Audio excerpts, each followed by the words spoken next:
It began in the dead of winter, beneath a sky the color of gunmetal, when the last hope of a collapsing empire was placed not in diplomacy or reason, but in steel. In late 1944, as the Western Allies closed in from France and the Red Army crushed the eastern frontier, Hitler crafted one final gamble, a massive armored strike through the Belgian Ardennes. At the tip of this assault, he placed his most elite force, a formation that had once been used only for decisive blows on the Eastern Front. It was called the 6th SS Panzer Army, commanded by the ruthless and fiercely loyal Sepp Dietrich, and staffed by hardened veterans of previous offensives. This was not an army built simply to win battles. It was an army built to shatter wills, break through lines at impossible speed, and strike where no one believed it could. The 6th SS Panzer Army was Hitler's sledgehammer, and the Battle of the Bulge would be its final desperate swing.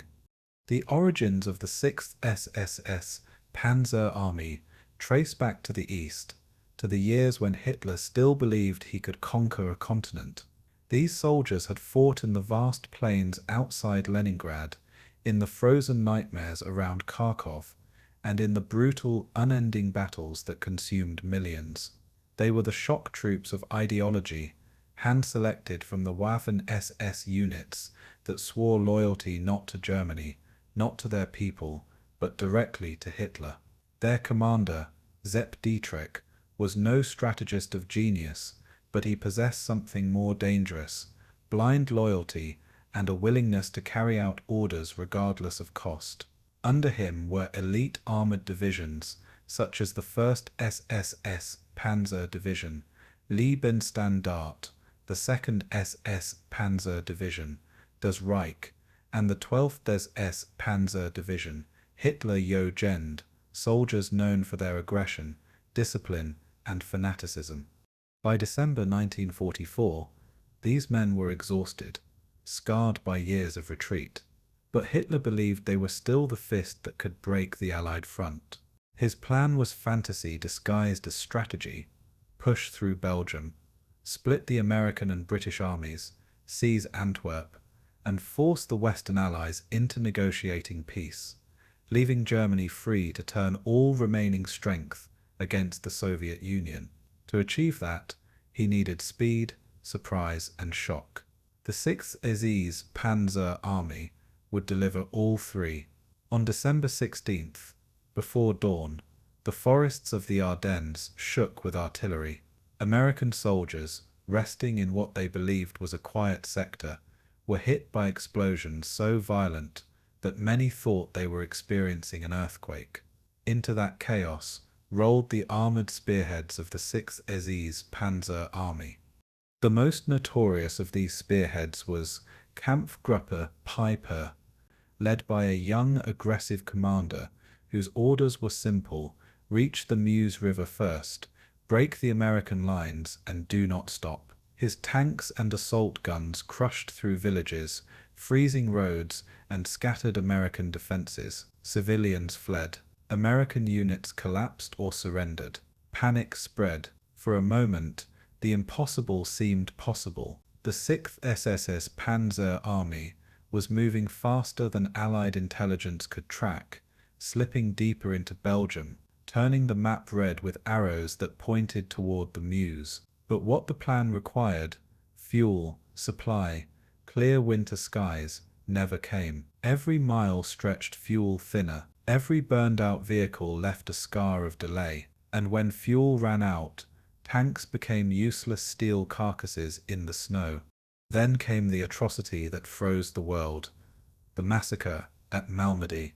Captured American prisoners were executed in an open field by elements of Kampfgruppe Pieper. The news spread like wildfire through the Allied ranks. Surrender was no longer an option.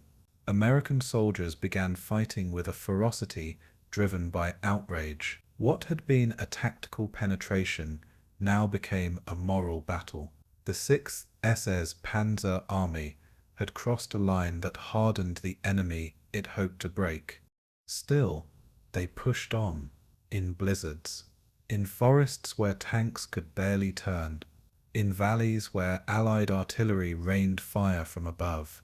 The Americans fought back with ingenuity. Engineers blew bridges, artillery units fired until their barrels glowed, and infantry held crossroads long enough to bleed away German momentum. Meanwhile, the weather cleared, and American aircraft returned to the skies. Bomb after bomb fell on fuel convoys. Roads vanished under flames and craters. The 6th SS Panzer Army, built for speed, now crawled forward on fumes. At Celles, the farthest point of the advance, the spearhead stalled. American armor surrounded it from 3 sides. Shells fell, tanks burned. Crews abandoned their vehicles and ran through the snow. The last offensive of the Reich had reached its high water mark. The 6th SS Panzer Army, after all its brutality, all its momentum, all its sacrifice, had simply run out of fuel, time, and future. But the story of the 6th SS Panzer Army did not end in Belgium. Months later, in early 1945, Hitler sent it east to Hungary to protect the oil fields he believed could still save his war. The result was another disaster. In Operation Spring Awakening, their tanks sank into mud, their vehicles froze, and the Soviet army closed in from every direction. When the operation failed, Hitler blamed them for his own delusion and ordered their cuff titles, their elite insignia, stripped from their uniforms. Even the leader they worshipped turned on them. By May 1945, the once feared 6th SSP's Panzer Army was in full retreat, its soldiers surrendering to American forces to avoid falling into Soviet hands. They had given everything: skill, courage, brutality, and lost it all. The 6th SS Panzer Army was a weapon designed for conquest, but instead it became a monument to the futility of fanaticism. It showed how ideology can override logic, how blind obedience can destroy even the strongest formations, and how war turns elite soldiers into relics buried beneath snow and regret. Tonight we return to the frozen Ardennes, to the crossroads where tanks stalled, soldiers froze, and hope died beneath a white sky. This is the entire history of the 6th SS Panzer Army, Hitler's armored fist, forged in fanaticism, spent in desperation, and broken in the snow. Before we begin, tell me, where in the world are you tuning in from, and what time is it for you tonight? Are you somewhere warm and quiet, far from those frozen forests, or can you almost hear the distant rumble of engines beneath the winter wind? Wherever you are, take a deep breath, settle in, and let me know. I'd love to hear where in time and place you're joining us from tonight. September 16th, 1944. Deep inside the Wolf's Lair, Adolf Hitler's fortified headquarters in East Prussia, a small group of generals filed into a concrete briefing room with expressions ranging from exhaustion to dread. Outside, the war was collapsing on every front. Soviet armies pushed through Poland, Anglo-American forces crossed into Belgium, and the Third Reich was being crushed between 2 massive anvils. What these men didn't know was that their Führer had summoned them not to discuss defense, but to unveil a plan so audacious it would either change the war's trajectory or drain the last reserves of an already dying army. Hitler stood before the maps with an energy his staff hadn't seen in months. His hands trembled slightly. Whether from Parkinson's or stimulant injections, no one could say, but his eyes burned with the old fanaticism. He began to speak of Operation Wacht am Rhein, Watch on the Rhine, a deliberate name designed to sound defensive while concealing the truth. this would be no defensive operation. This would be Germany's last great offensive in the West, a massive armoured thrust through the Ardennes forest aimed at splitting the Allied armies, capturing the vital port of Antwerp, and forcing the British and Americans to negotiate a separate peace.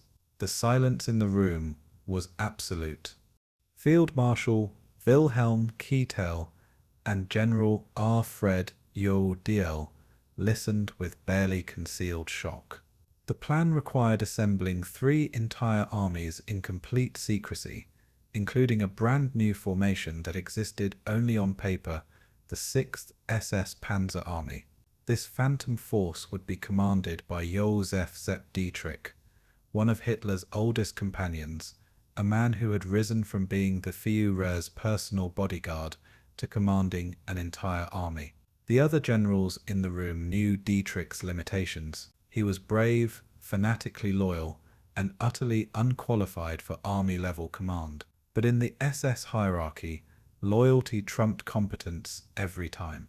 The 6th SS Panzer Army would be built around the elite divisions of the Waffen-SS, the 1st SS Panzer Division Liebstern der Heer, Hitler's personal guard regiment expanded to division size, and the 12th SS Panzer Division Hitler Jugend, composed largely of fanatical teenage volunteers. These would be joined by the 2nd SS Panzer Division Das Reich and the 9th SS Panzer Division Hohenstaufen, both battle-hardened from years on the Eastern Front. Together, they represented the ideological core of Nazi military power, better equipped than regular Wehrmacht units, given priority for fuel and ammunition, and imbued with an ideology that saw retreat as betrayal and surrender as unthinkable.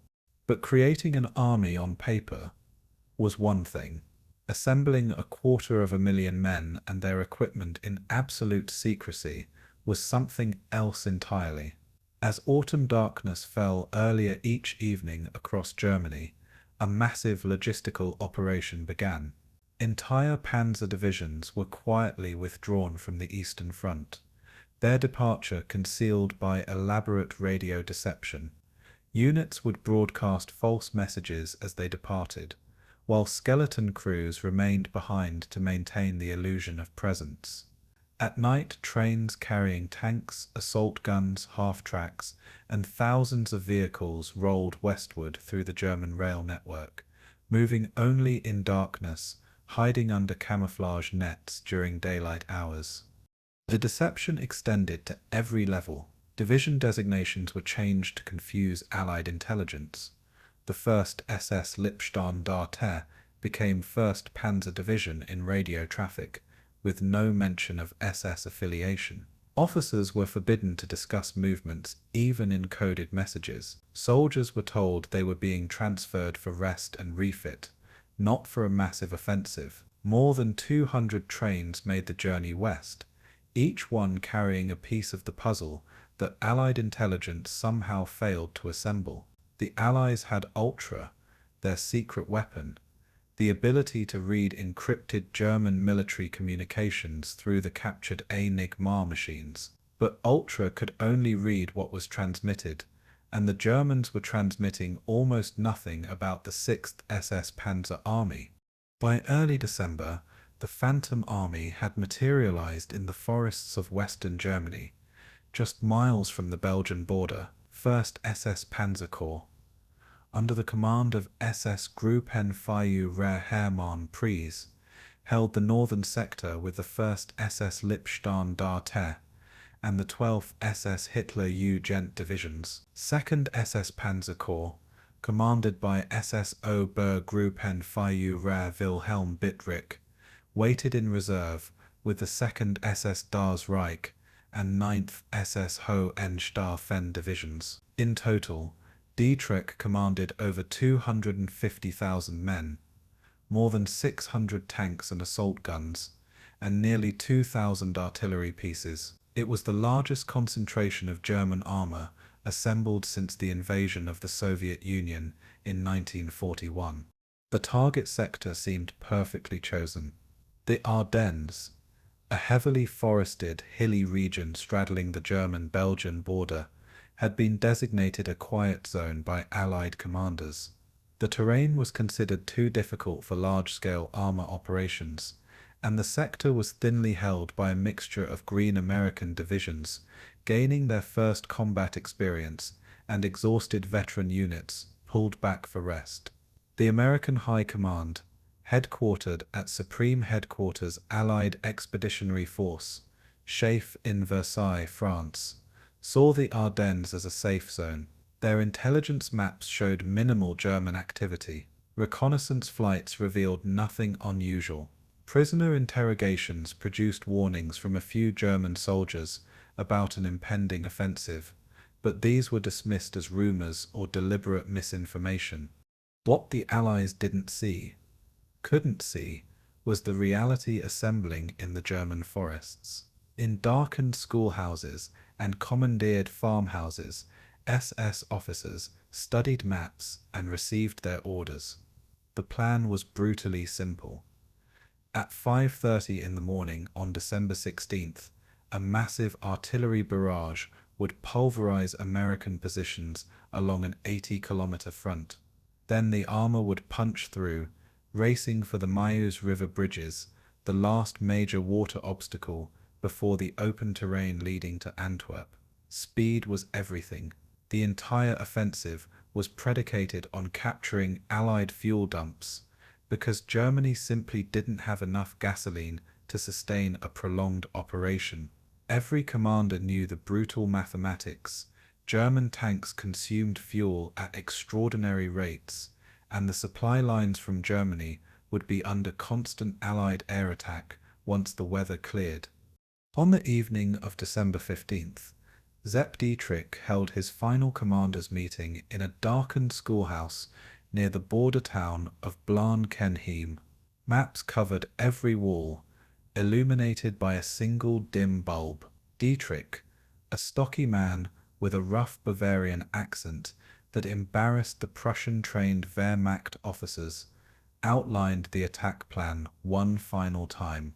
Kampfgruppe Pieper, a reinforced regiment built around SS Obersturmbannführer Joachim Pieper, would serve as the spearhead of the 1st SS Lippstandarte Division.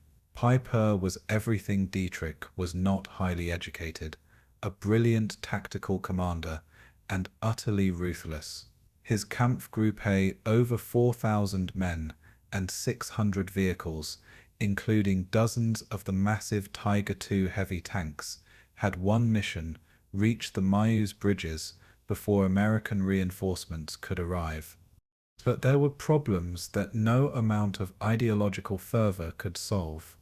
The road network in the Ardennes was abysmal. Narrow country lanes built for farm traffic, not for 68-ton Tiger tanks. The forests were thick, channeling armor into predictable routes.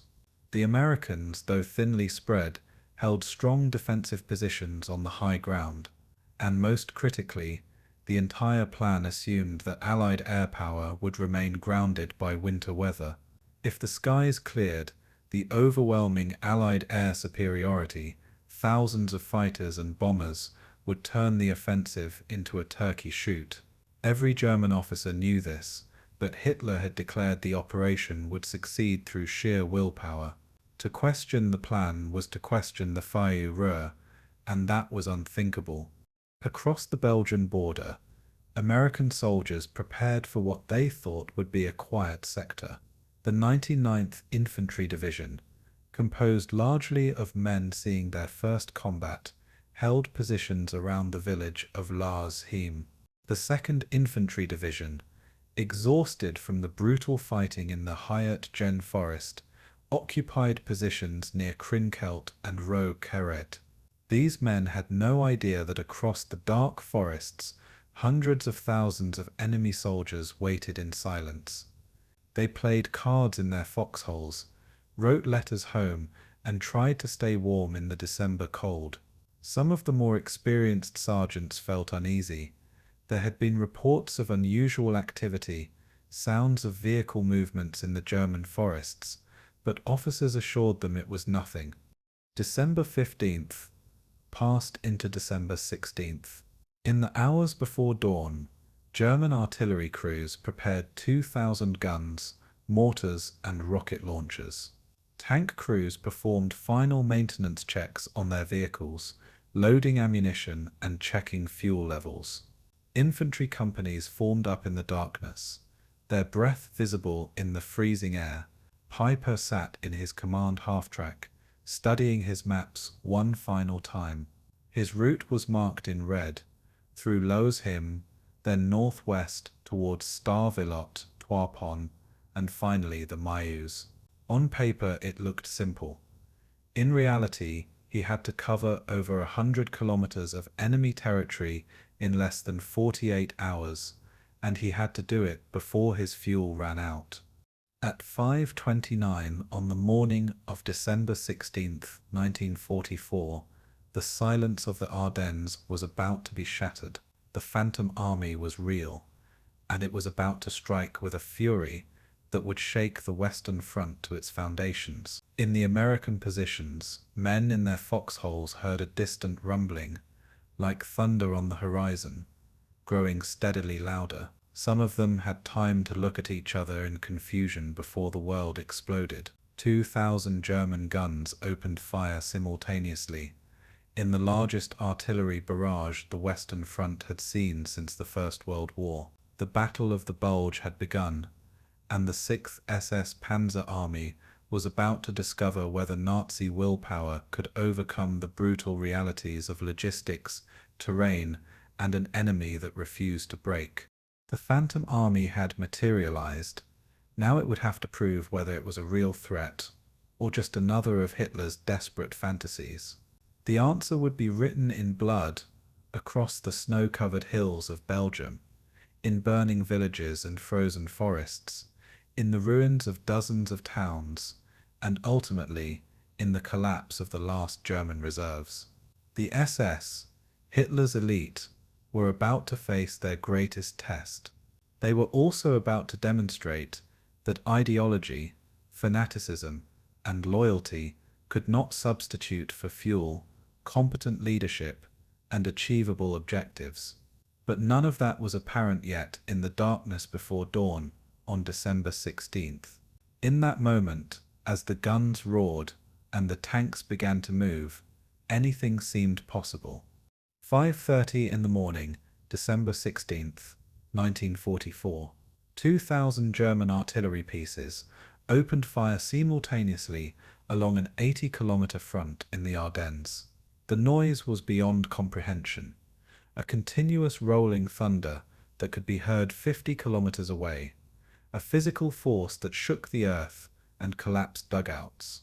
American soldiers jolted awake in their foxholes to find the world ending around them. High explosive shells, armor-piercing rounds, and Nebelwerfer rockets, the screaming, moaning minis, turned defensive positions into lunar landscapes within minutes. This was how the 6th SS Panzer Army announced its presence, with the largest artillery barrage on the Western Front since the Great War. The barrage concentrated on specific sectors, pulverizing communication lines, command posts, and road junctions. In the Lossheim Gap, a natural corridor between forested highlands, the American positions simply disintegrated. The 14th Cavalry Group, a reconnaissance unit manning observation posts along the German border, was hit by a firestorm of shells that severed every communication line and destroyed most vehicles. Within an hour, the forward American positions in this sector had ceased to exist as an organized force. Survivors crawled from collapsed bunkers to find their world transformed into smoking craters and shattered trees, with no way to call for help and no clear idea of what was happening. As the barrage lifted around 8 in the morning, the first waves of German infantry emerged from the forests. These weren't regular Wehrmacht soldiers. These were Fallschirmjäger, paratroopers of the 1st Fallschirmjäger Army, supporting the SS Panzer divisions. Behind them, the sounds of diesel engines grew louder. The armor was coming. In the Losheim Gap, American cavalrymen saw what looked like an entire armored division emerging from the morning fog. Panthers, Tiger IIs, assault guns, half-tracks, trucks, all moving in columns toward their shattered positions. The survivors did the only thing they could. They retreated, carrying word that something catastrophic was happening, but unable to articulate its scale.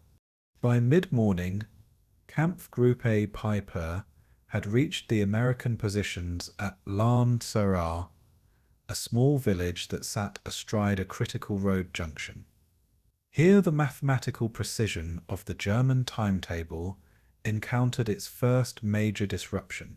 Holding pan-zer were 18 men from the intelligence and reconnaissance platoon of the 99th Infantry Division's 394th Regiment, supported by 4 observation officers. 18 men, they were supposed to observe and report, then fall back. Instead, as hundreds of German paratroopers began advancing toward the village, the platoon commander made a decision that would ripple through the entire battle. They would hold, from positions in and around pan-zer's buildings, these 18 American soldiers fought a defensive battle that military historians would later study in disbelief. Using rifle fire, a single machine gun, and artillery support called in by the observation officers, they stopped the German advance cold. The paratroopers, expecting minimal resistance, took casualties and went to ground. Their commander, unwilling to take heavy losses from an unknown-sized force, decided to wait for tank support. Hours passed. Pieper's column, waiting behind the paratroopers for the road to clear, burned precious fuel while idling. The timetable, which allowed no margin for error, was already slipping. The 18 Americans held pan-zer until nightfall, more than 6 hours after the initial assault. By the time they were finally overrun and captured, they had delayed the entire 1st SS Lippstadt Darte division by half a day. Pieper was furious. When he finally received permission to bypass the paratroopers and take his Kampfgruppe forward, it was already late evening on December 16th. His carefully planned dawn breakthrough was now happening in darkness. Worse, the road network was choked with vehicles from multiple German divisions, trying to funnel through the same narrow corridors. The Phantom Army, so carefully concealed during assembly, was discovering that moving hundreds of thousands of men through the Ardennes was a logistical nightmare. Nevertheless, once Pieper's column got moving, it was terrifying in its power and speed. Over 600 vehicles, Tiger IIs, Panthers, Stug assault guns, half-tracks filled with Panther grenadiers, trucks loaded with supplies, roared northwest through the darkness. At the village of Hoensfeld, they caught American units of the 99th Division completely by surprise at first light on December 17th. Pieper's lead tanks simply crushed through the American positions. Soldiers sleeping in buildings woke to find German armor in their streets. Hundreds were captured before they could reach their weapons.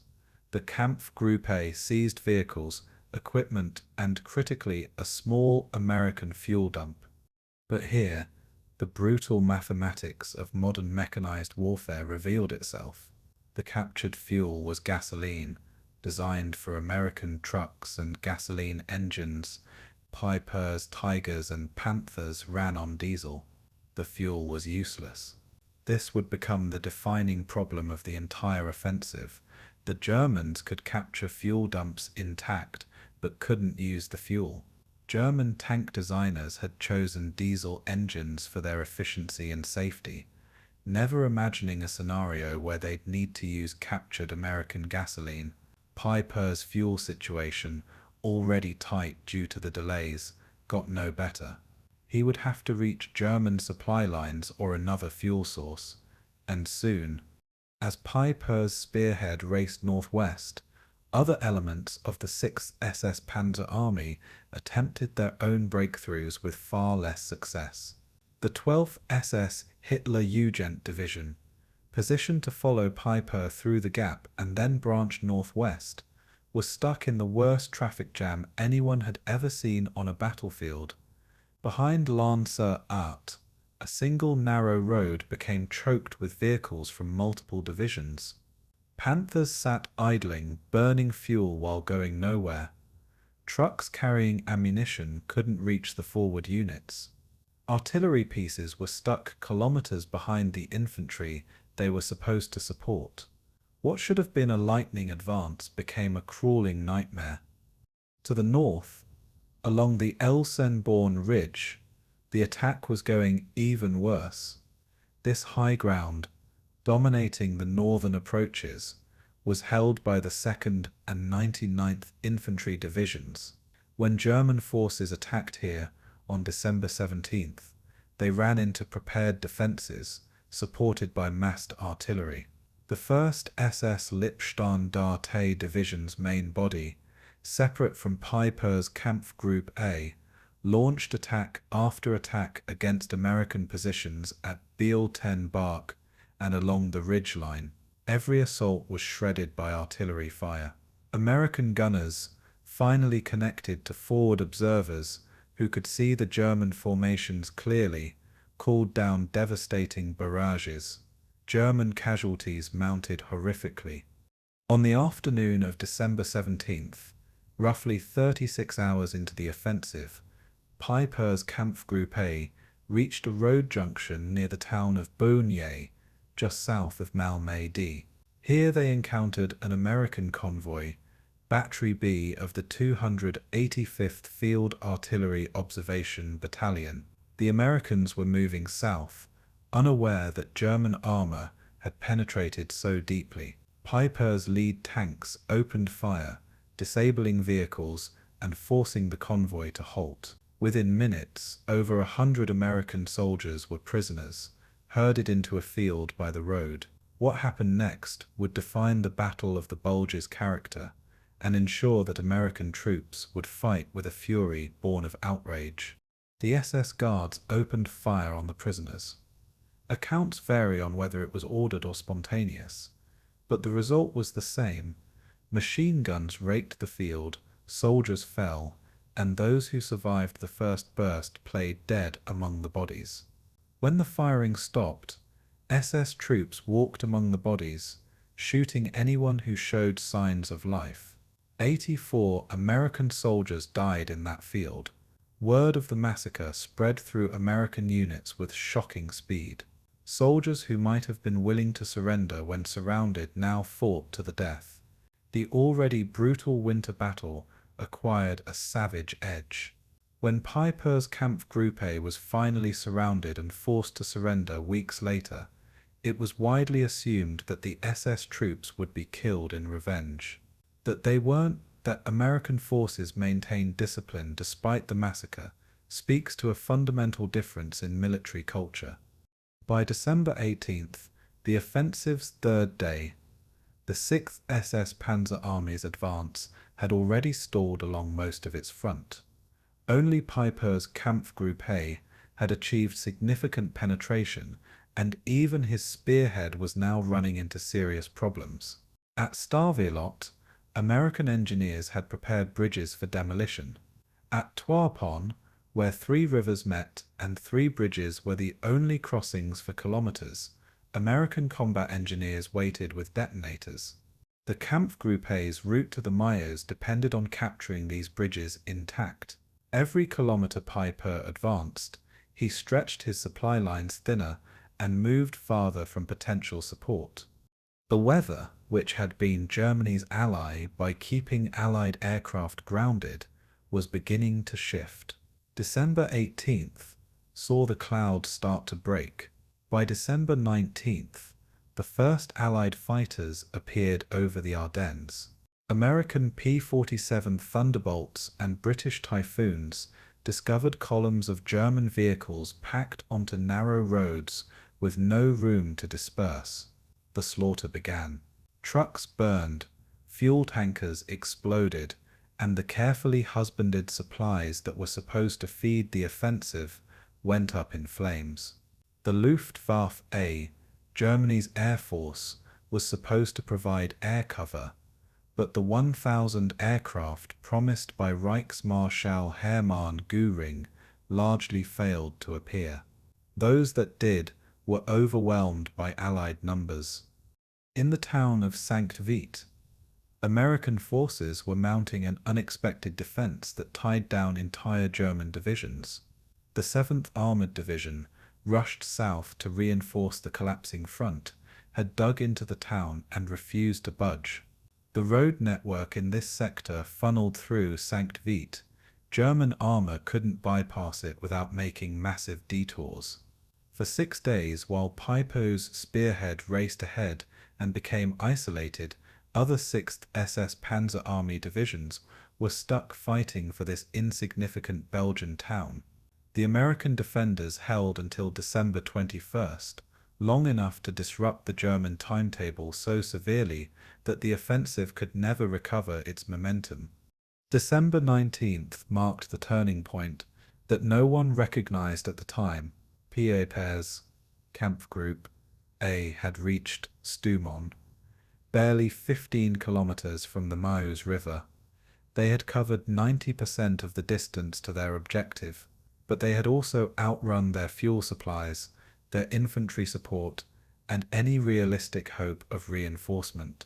American forces were converging from all directions: the 82nd Airborne Division from the north, the 3rd Armored Division from the west, and tanks of the 1st Infantry Division from the east. The spearhead was about to become the trapped. The massive artillery barrage that had announced the 6th SS Panzer Army's arrival had succeeded in achieving surprise.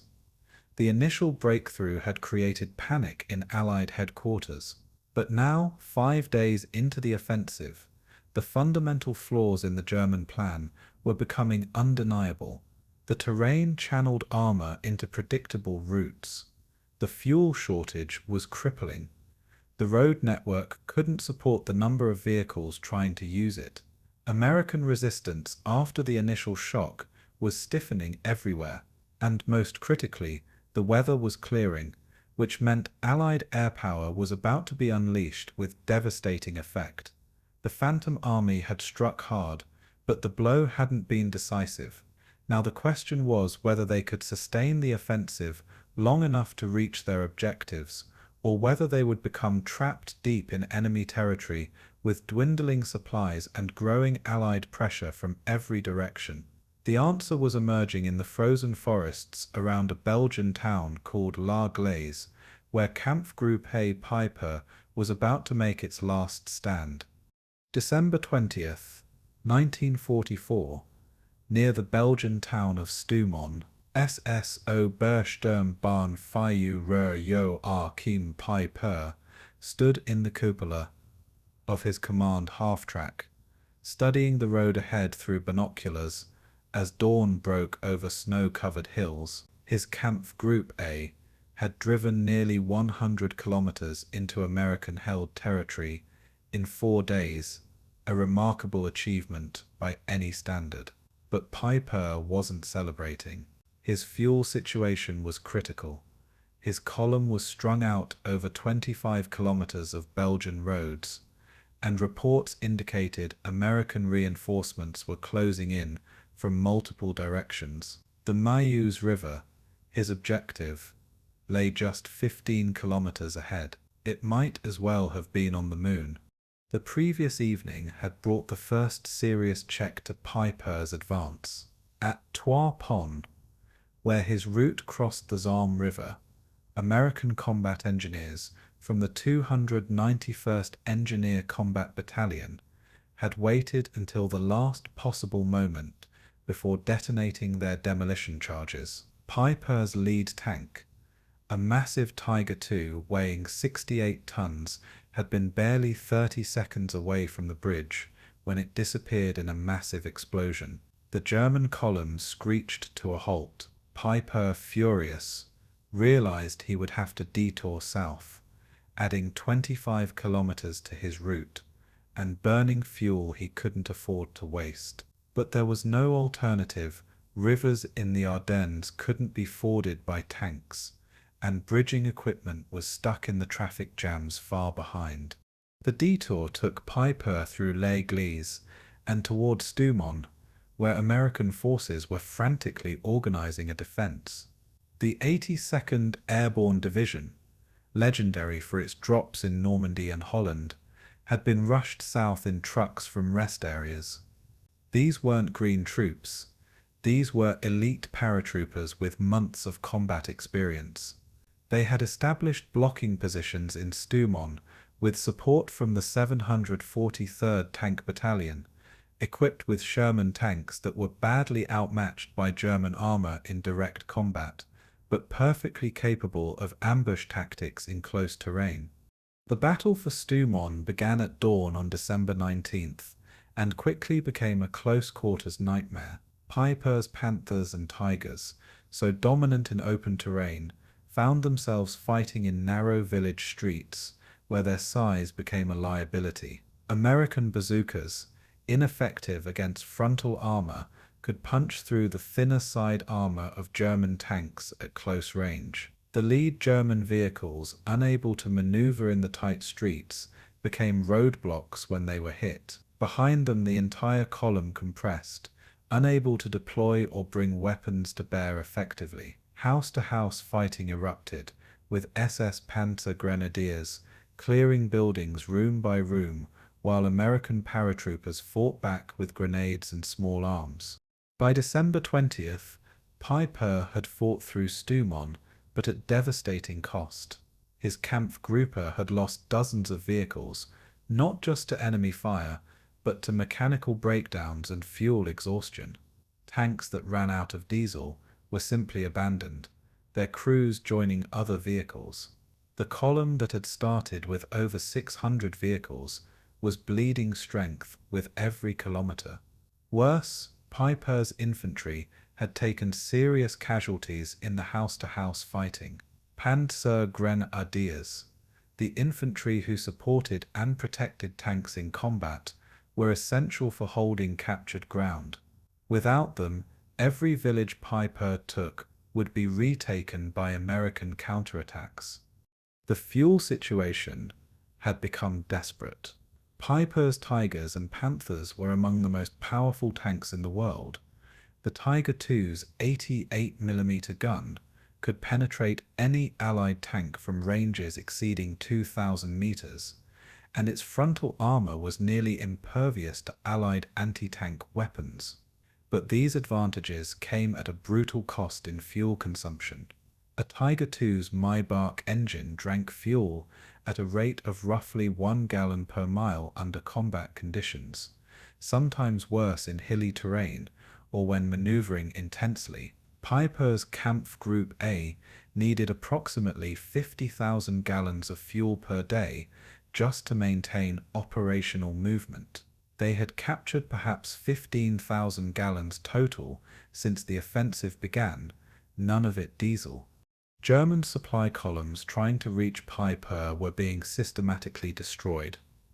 American artillery had the routes ranged. Fighter bombers attacked anything that moved on the roads. The traffic jams behind Lancer A meant that fuel trucks were stuck kilometers away, burning their own cargo just sitting in place. Pieper sent increasingly desperate radio messages requesting fuel drops, supply missions, anything.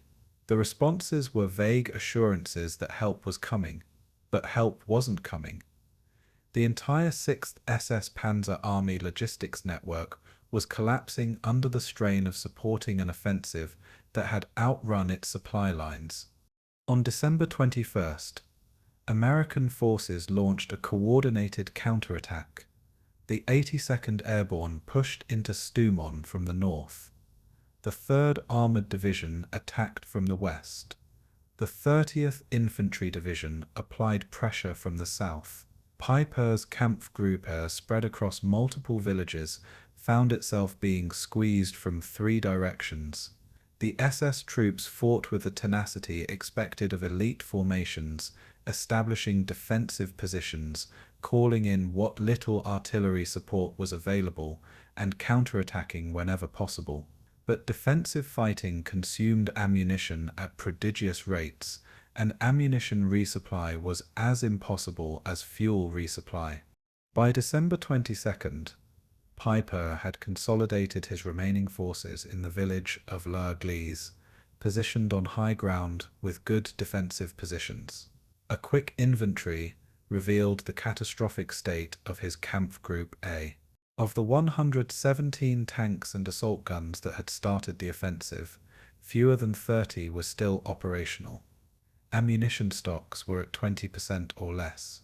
Fuel tanks were empty or nearly so. Medical supplies were exhausted, and over 300 wounded men filled every available building. Food stocks were running low. Soldiers were slaughtering horses and eating them half-cooked. The temperature had dropped below freezing, and men were burning furniture to stay warm. The Americans knew Pieper was trapped. Rather than launch costly assaults against his defensive positions, they simply tightened the encirclement and waited. Artillery fire rained down intermittently, more harassment than serious bombardment. The Americans wanted prisoners and intelligence, not to kill everyone.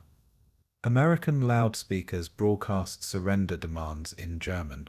Pieper's radio operators maintained contact with 1st SS Lippstadt Division headquarters, reporting the situation and requesting relief. Division promised that a rescue operation was being organized, but everyone in Gleize knew the truth. No relief was coming. The division's main body was stuck fighting for Elsenborn Ridge, making zero progress against American defenses. On December 23rd, the weather cleared completely.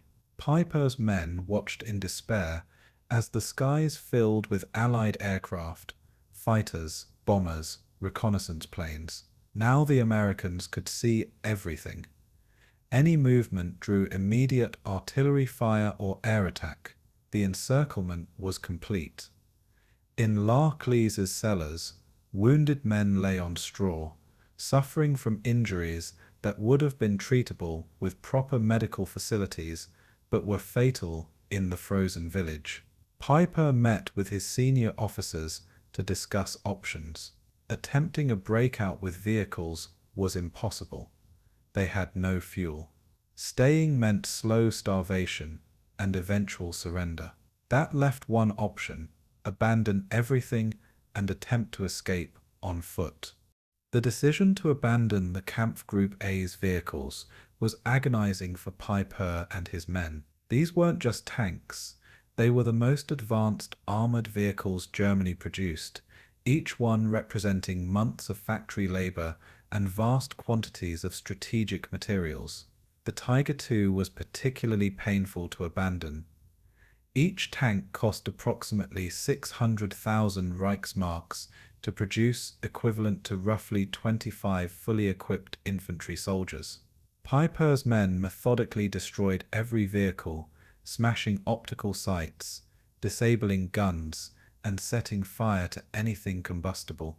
American forces watching from surrounding hills could see the fires burning and knew what it meant. On the night of December 23rd into December 24th, Pieper led his remaining 800 men out of Gleize on foot. They moved in single file through forests, avoiding roads and known American positions. Wounded who could walk went with them. Those too injured to move were left behind with medical personnel who volunteered to stay. The march was a nightmare.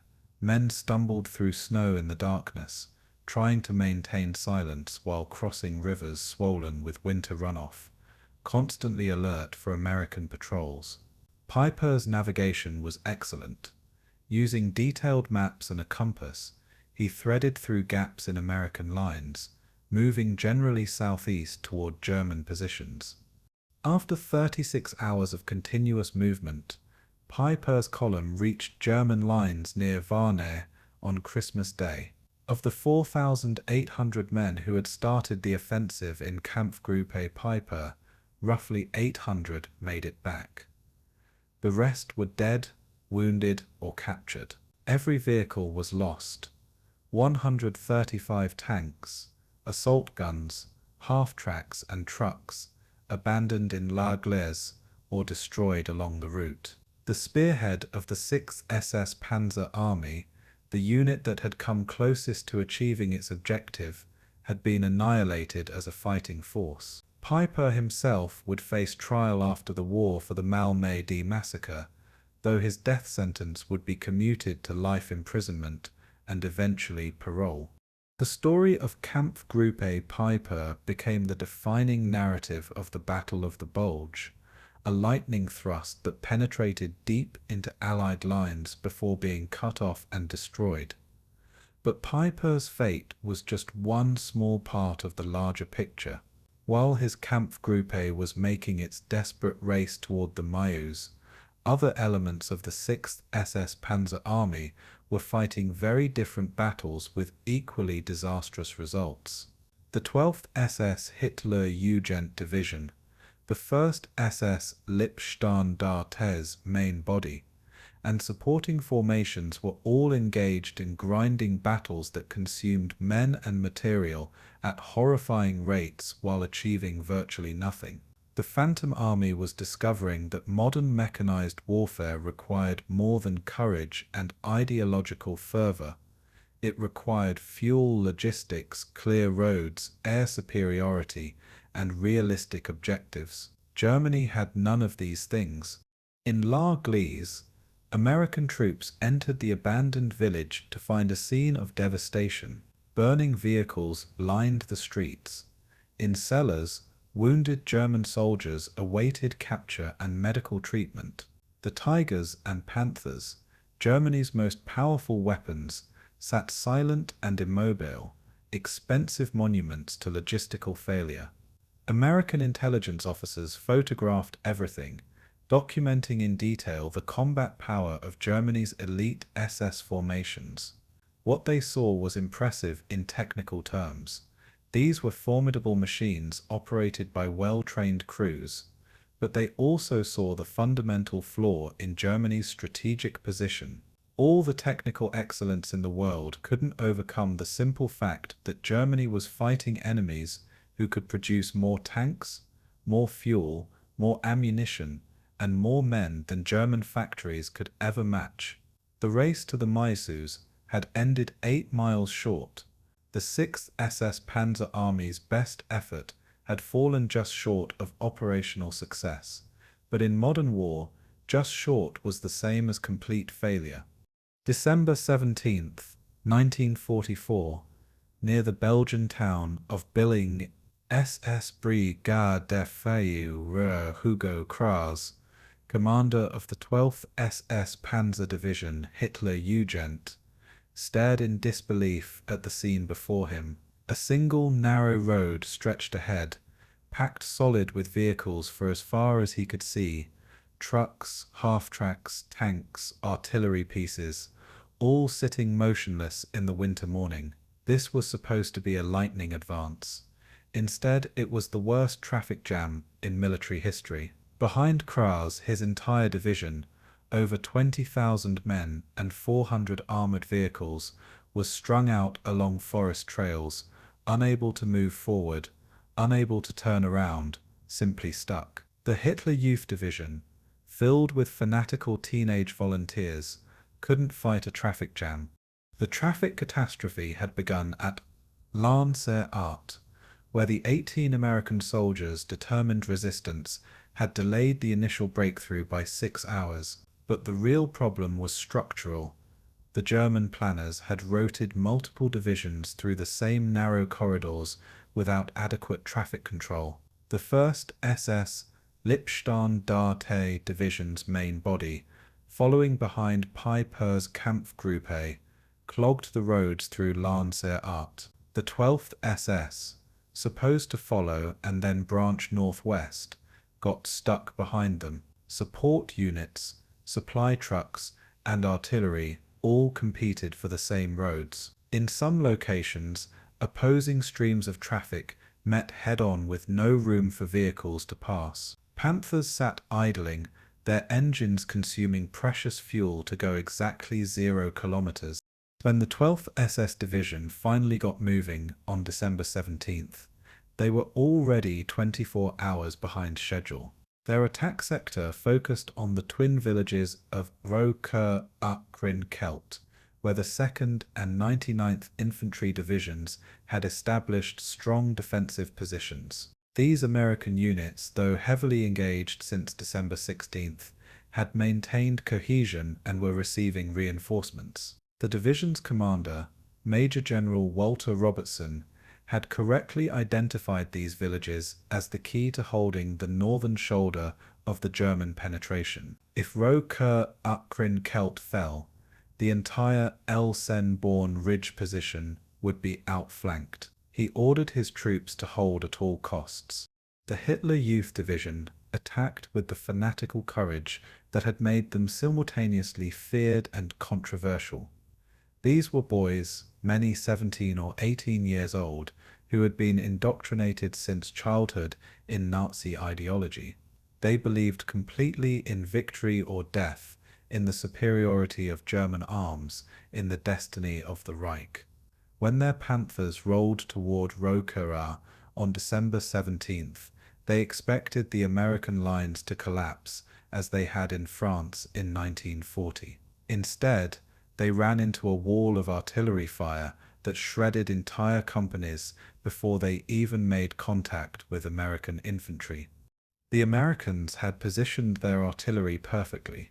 Guns from multiple battalions had pre-ranged every approach route. Forward observers on Elsenborn Ridge had clear views of German assembly areas. When 12th SS tanks and infantry advanced, American gunners responded with time-on-target barrages, multiple batteries firing simultaneously, so all shells arrived at the same instant, giving no warning and no time to take cover. The effect was devastating. Panthers burst into flames, infantry companies vanished in clouds of shrapnel, and attack after attack dissolved before reaching American positions. The Hitler Youth pressed forward with suicidal determination, achieving nothing except mounting casualties. In Roqueray itself, the fighting devolved into brutal close combat. SS Panzer Grenadiers infiltrated into the village, fighting house to house against American infantry. Both sides used grenades, machine guns, and point-blank tank fire. Buildings collapsed, burying troops alive. In several instances, German tanks and American Shermans fought at ranges of less than 50 meters, reducing combat to a race to see who could fire and hit first. The Americans, fighting defensively from prepared positions, had the advantage of knowing the terrain and having established fields of fire. The Germans, attacking through rubble and confusion, suffered accordingly. By December 19th, the 12th SS Division had lost over 2,000 men, killed, wounded, or missing, for virtually zero territorial gain. Roker-Akrin-Kelt remained firmly in American hands. The division's Panther battalions had been gutted, dozens of tanks destroyed, and more critically, dozens of experienced commanders and gunners killed. These weren't losses that could be quickly replaced. A competent tank commander required months of training and years of experience. Germany in late 1944 had neither the time nor the resources to replace skilled men at the rate they were being killed in the Ardennes.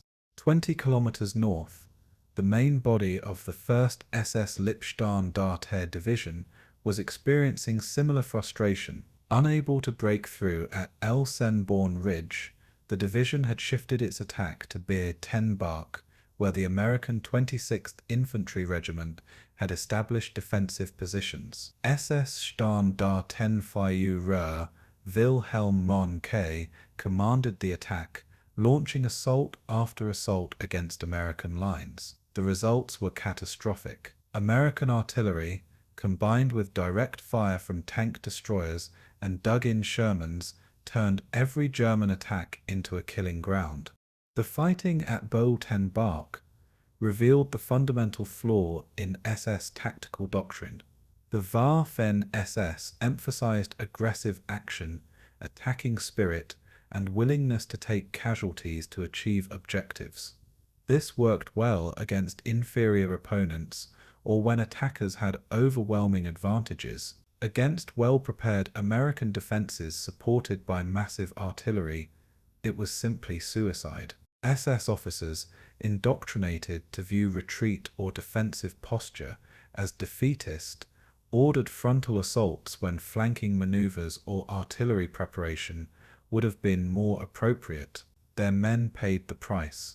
By December 21st, the 1st SS Lippstandarte Division's attacks at Beiltenbach had ground to a halt. The division had suffered approximately 4,000 casualties since December 16th, roughly 20% of its strength, and had advanced nowhere. The American defensive line remained intact. The division's tank strength had been severely depleted, not primarily through combat losses, but through mechanical breakdown. Panthers and Tigers were temperamental machines that required constant maintenance. Extended operations without proper service facilities led to transmission failures, engine breakdowns, and track problems. Tanks that could have been repaired with time and spare parts had to be abandoned when their units fell back.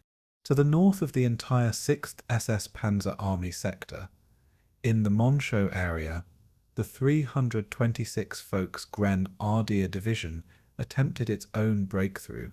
These weren't SS troops.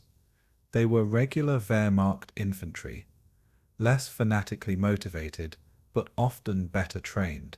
Their mission was to attack American positions in the Monchaux Forest corridor, pinning down American reserves that might otherwise reinforce positions farther south. The attack was a complete failure from the start. American positions were strong, the terrain heavily favored defense, and German forces lacked the artillery support to soften targets before infantry assaults.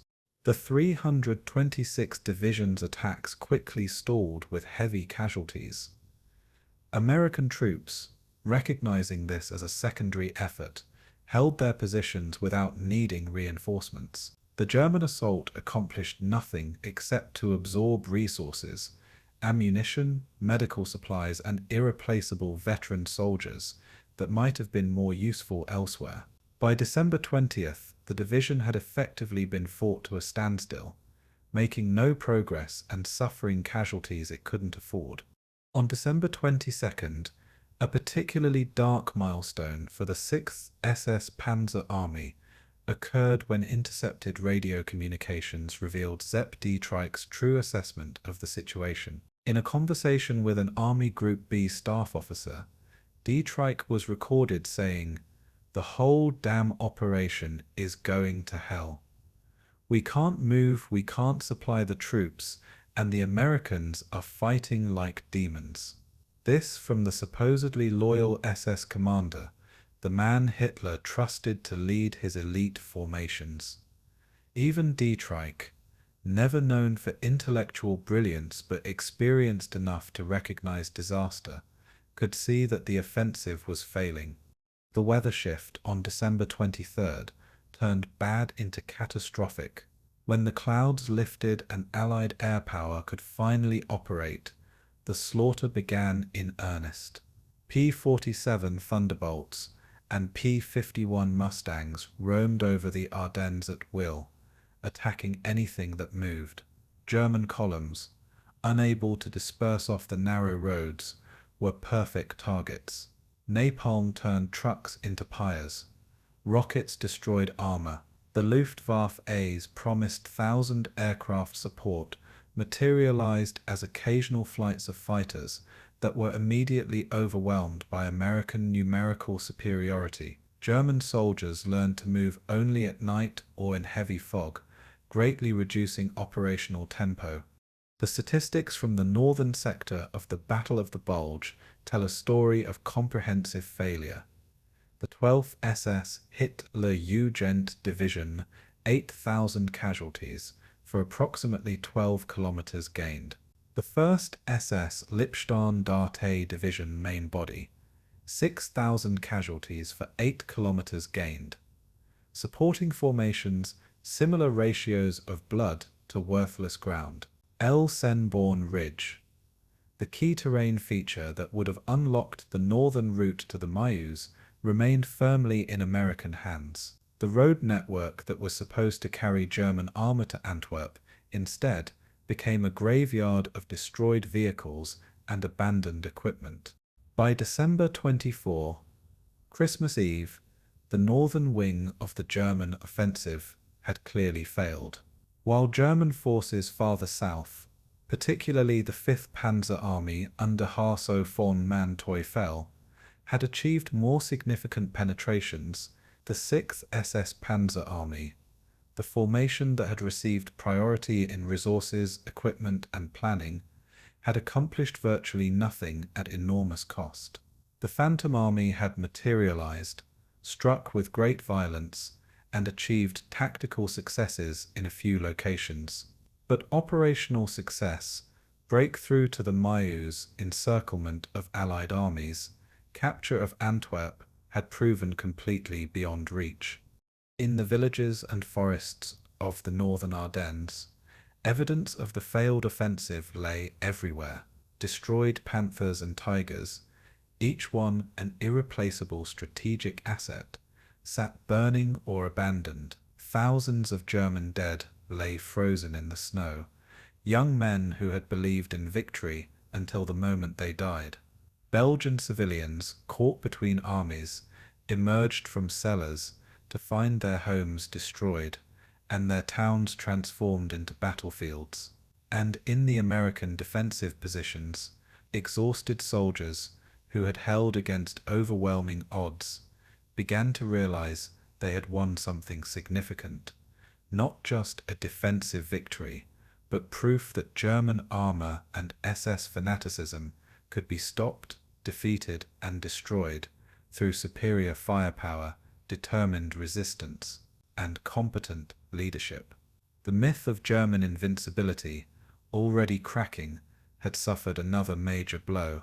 The Phantom Army was bleeding to death in the snow, and everyone except perhaps Hitler himself could see that the offensive had failed. December 18th, 1944, Wolf's Lair. Adolf Hitler sat in his bunker conference room, surrounded by maps, showing the Ardennes offensive in its third day. The colored pins representing German units had advanced satisfyingly into Belgian territory. The bulge was visible, proof that German forces had achieved surprise and initial success. But Hitler's generals, standing around the map table, wore expressions ranging from concern to barely concealed alarm. The arrows showing planned advances had extended to the Meuse River and beyond. The actual positions of German spearheads fell far short. The gap between Hitler's expectations and battlefield reality was already apparent to everyone except the Führer himself. General AAL Fred Johl, chief of the operations staff at Oberkommando der Wehrmacht OKW, the High Command, attempted to explain the situation delicately. Kampfgruppe Pieper had advanced well, but was now isolated. The main body of the 6th SS Panzer Army was stuck fighting for Elsenborn Ridge with no breakthrough in sight. Fuel shortages were crippling operations. Traffic jams had paralyzed entire divisions. American resistance, rather than collapsing, was stiffening everywhere. Johl chose his words carefully. Hitler's rages were legendary, and bearers of bad news often found themselves dismissed, arrested, or worse. Hitler's response demonstrated the fundamental dysfunction in German military command structure. Rather than addressing logistical problems or considering operational adjustments, he blamed insufficient willpower. The attacks weren't being pressed hard enough. Officers were showing defeatist attitudes. More aggression was needed, more fanatical determination. He refused to acknowledge that the plan itself might be flawed, or that the objectives might be unachievable. In Hitler's worldview, properly motivated German soldiers could overcome any obstacle. Material considerations were secondary to spiritual factors. This was Nazi ideology translated into military planning, and it was catastrophically wrong. The command structure itself was a nightmare of competing authorities and confused responsibilities. Field Marshal Walter Model, commanding Army Group B, was technically Zepp Dietrich's superior, but Dietrich commanded SS formations that also answered to Reichsführer Heinrich Himmler, who commanded all SS forces through a parallel chain of command. Above both Model and Himmler sat OKW, specifically Keitel and Jodl, who transmitted Hitler's personal directives. And Hitler himself intervened constantly, issuing orders directly to divisions and sometimes even regiments, bypassing all intermediate command levels. The result was chaos.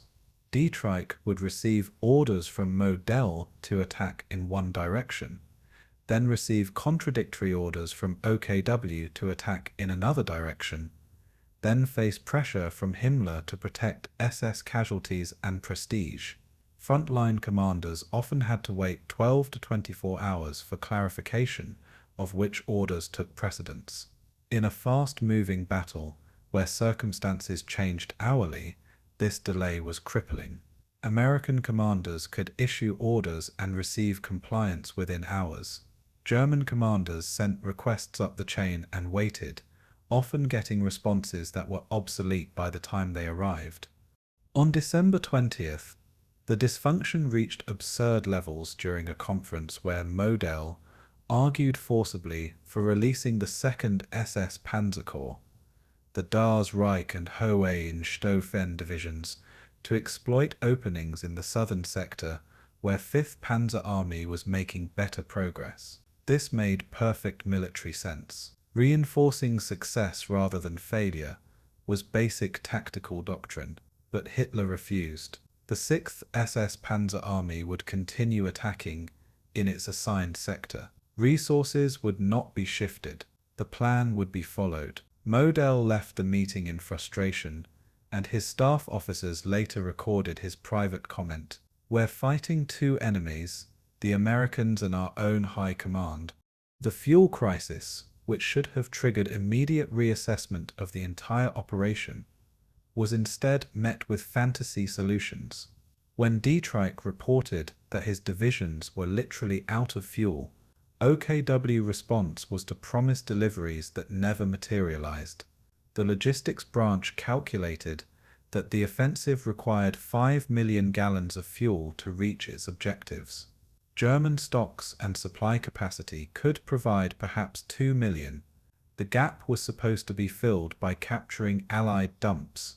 When captured fuel proved to be wrong type or couldn't be transported forward, the response was to demand more aggressive action to capture more dumps. The circular logic would have been funny if it wasn't getting thousands of men killed. By December 22nd, the situation was undeniable, even to optimists. Kampfgruppe Pieper was cut off and fighting for survival. The 12th SS Division had been bled white at Bulge Kelt. The 1st SS Division was stalemated at Botenberg and Elsenborn. American reinforcements were pouring into the sector. The 82nd and 101st Airborne Divisions, armored divisions from both north and south, and massive artillery concentrations. The weather had cleared, unleashing Allied air power. German casualties exceeded 40,000, with material losses including over 600 armored vehicles. For this expenditure, the 6th SS Panzer Army had advanced at most 30 kilometers and captured no strategically significant objectives. Hitler's response to this accumulating disaster was characteristic. On December 24, he convened a conference at which he blamed the failure on insufficient National Socialist spirit among the officer corps. The 6th SS Panzer Army hadn't failed because of logistics, terrain, or American resistance. It had failed because its commanders lacked proper ideological fervor. This interpretation ignored the fact that the SS formations were the most ideologically indoctrinated in the German military. If fanatical Nazis couldn't make the plan work, perhaps the plan itself was the problem. This possibility Hitler refused to consider. The meeting degenerated into surreal discussions of follow-up offensives. Operation Nordwind, a planned attack in Alsace, would draw American reserves south and allow the Ardennes offensive to resume. Operation Bodenplatte, a massive Luftwaffe attack on Allied airfields, would regain air superiority. These operations were as fantastical as the original Ardennes plan, requiring resources Germany didn't have and assuming enemy cooperation that would never come. But planning them allowed Hitler and his inner circle to avoid confronting the obvious truth. The offensive had failed, and continuing it was simply throwing away Germany's last mobile reserves. On December 26, Patton's Third Army relieved Bastogne, the town whose defense had become symbolic of American resistance. The relief broke Hitler's deadline for capturing this key road junction. More significantly, it demonstrated that American forces could shift entire armies with a speed German logistics couldn't match.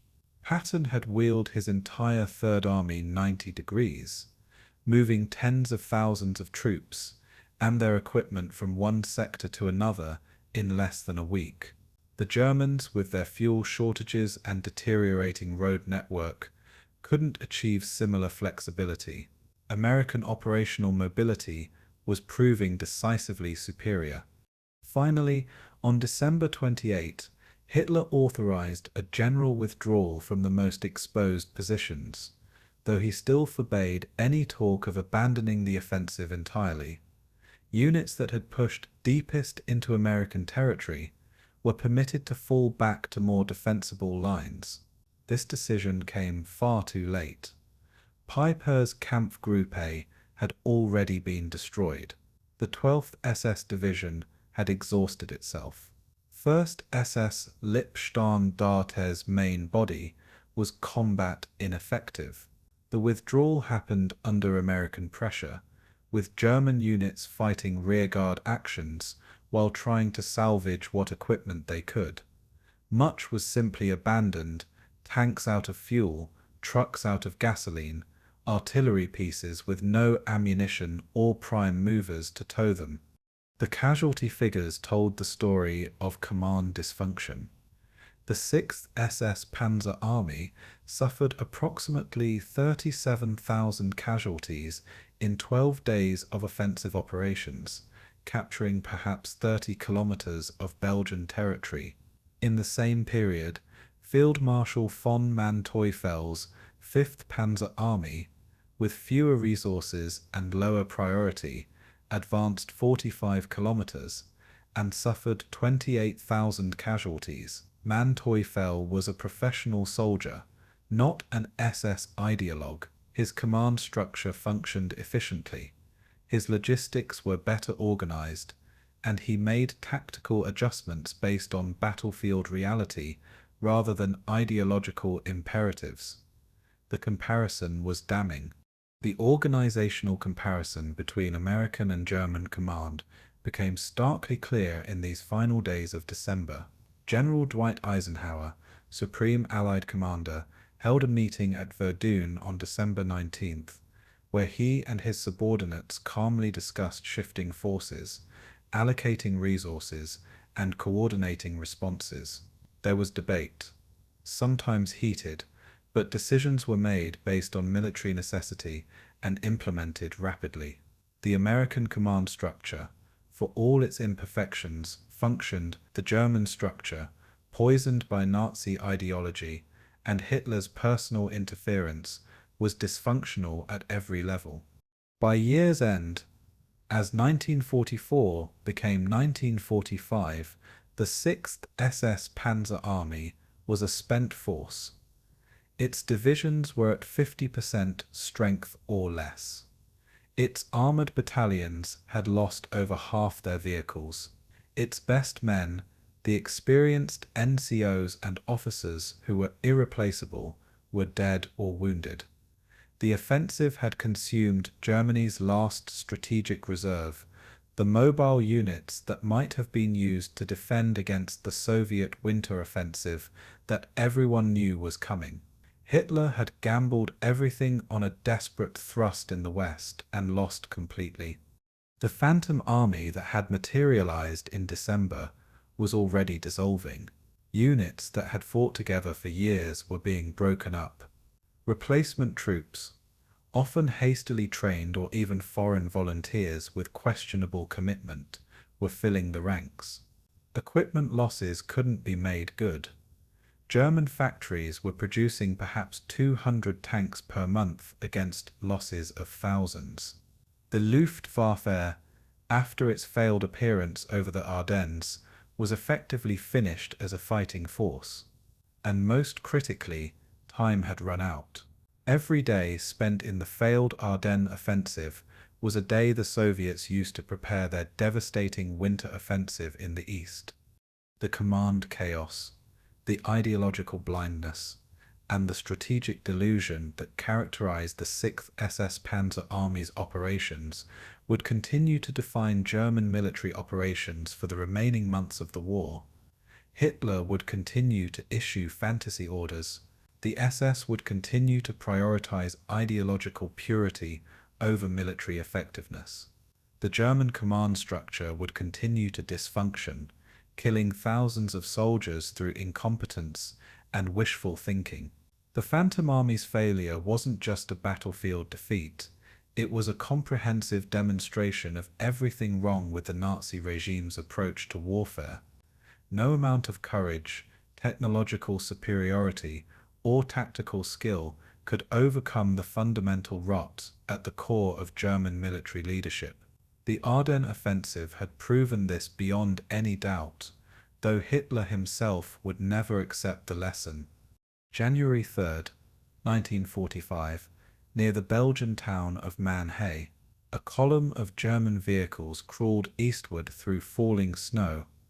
Panthers, half-tracks, trucks, all moving with the desperate urgency of troops in full retreat. The vehicles were packed with soldiers, some wounded, others simply exhausted to the point of collapse. Behind them, American artillery fire walked closer with methodical precision, each barrage eliminating stragglers and destroying abandoned equipment. This was what remained of the 6th SS Panzer Army's offensive power, broken units streaming back toward German lines, leaving behind the wreckage of Hitler's last gamble in the West.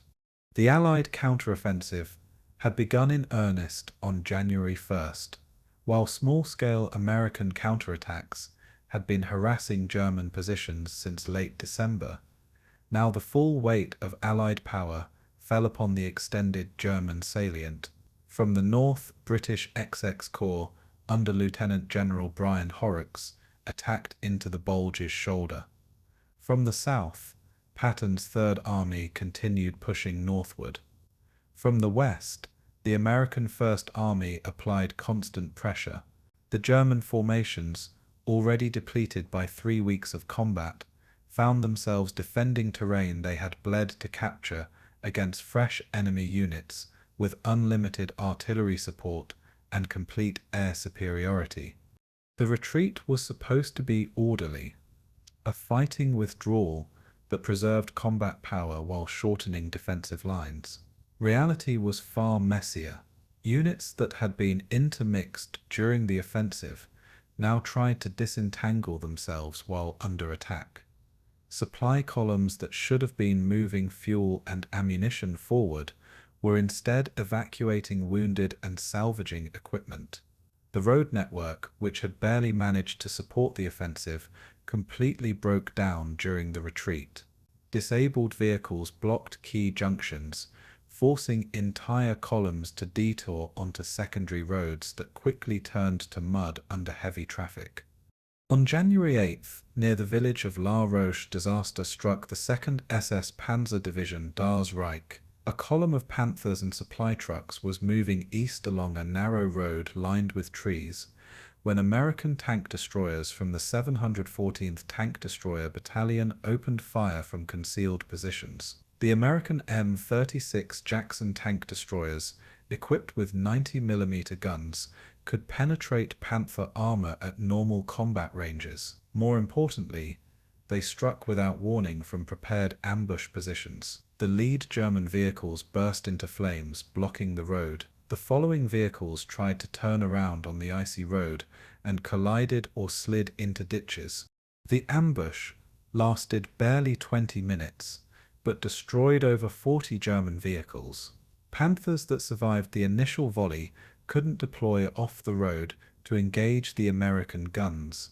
Trucks loaded with fuel and ammunition exploded spectacularly. Infantry attempting to dismount from half-tracks and counterattack were cut down by American machine gun fire. When the D's Reich column finally fought clear and continued its retreat, it left behind smoking wrecks and the bodies of over 200 soldiers. This pattern repeated across the entire front, German forces trying to retreat, American forces exploiting their disorganization, and German casualties mounting despite the fact that the battle was supposedly over. The river crossings proved particularly deadly. The Ahr River marked the German border in this region, a relatively modest waterway that became a significant obstacle in winter, with engineer bridges as the only crossing points. The 6th SS Panzer Army's withdrawal had to funnel across perhaps a dozen bridges, and American artillery had all of them ranged. German engineers worked frantically to build pontoon bridges while under bombardment. Infantry provided security against American patrols trying to destroy the crossing sites, and the retreating combat units had to cross during brief windows when artillery wasn't falling, leading to chaotic scenes of vehicles racing across unstable bridges that swayed and sometimes broke under the weight. The equipment losses during the retreat exceeded those suffered during the offensive. A tank that ran out of fuel during an attack might be abandoned but could potentially be recovered and returned to service. A tank abandoned during a retreat, with American forces immediately occupying the ground, was lost permanently. The 6th SS Panzer Army lost over 600 armored vehicles total during the Ardennes operation, roughly 450 during the offensive phase and 150 during the retreat. Each of these vehicles represented months of production, scarce raw materials, and irreplaceable skilled labor.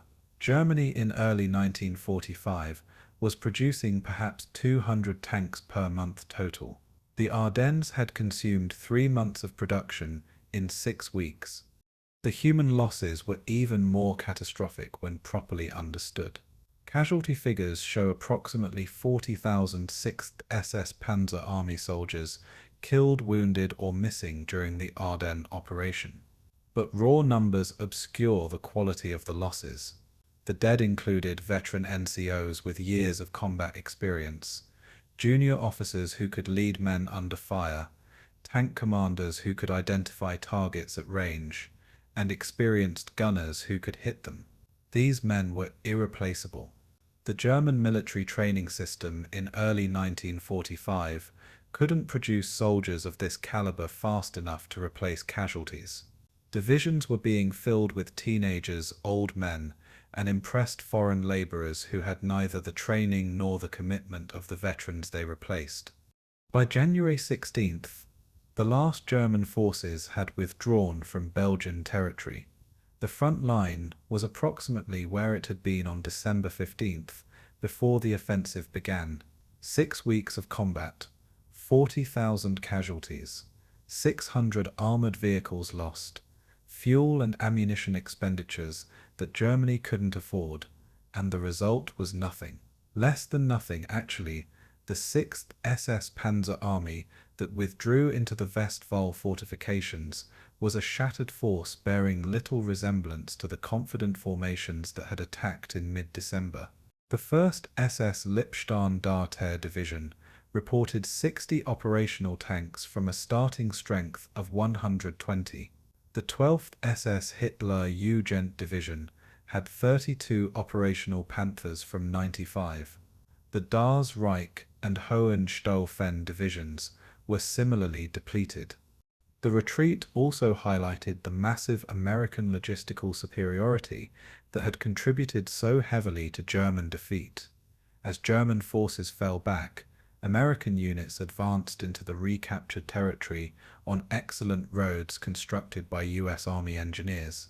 Supply trucks brought forward ammunition, fuel, and food in quantities that German soldiers could barely imagine. American artillery, rather than rationing shells, fired them in thousands without apparent concern for conservation. American tanks that were damaged or broke down were recovered by efficient maintenance units and returned to service within days. The contrast with German logistics, which had been barely functional during the offensive and completely collapsed during the retreat, was stark and demoralizing. Civilians caught in the battle zone experienced the retreat as a terrifying chaos. In many towns, German forces had requisitioned homes and businesses, using cellars as command posts and aid stations. As they withdrew, they sometimes destroyed facilities to deny them to advancing Americans, adding to the devastation. Then American artillery fell, destroying what German demolitions had spared. Then American troops arrived, sometimes fighting house to house against German rear guards, who stayed behind to buy time.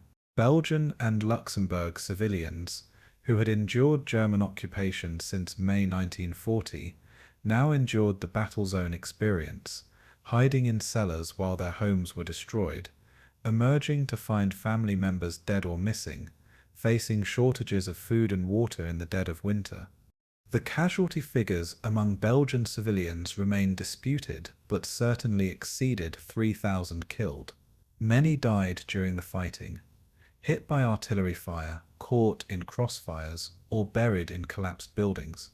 Others died from exposure after being driven from their homes in winter weather. Still others were murdered deliberately, some by German forces executing suspected resistance members or defeatists, others caught in reprisal massacres like Malmedy. The 6th SS Panzer Army's presence had brought death not just to combatants, but to the innocent population whose territory became a battlefield. American forces pursuing the German retreat discovered evidence of atrocities that would later become trial evidence. In addition to the Malmedy massacre site, they found other locations where prisoners had been shot. They documented cases of German soldiers wearing American uniforms to create confusion, a violation of the laws of war. They recorded systematic looting of Belgian homes and businesses. The Waffen-SS's reputation for ruthlessness was reinforced by what American investigators found. This would have significant consequences.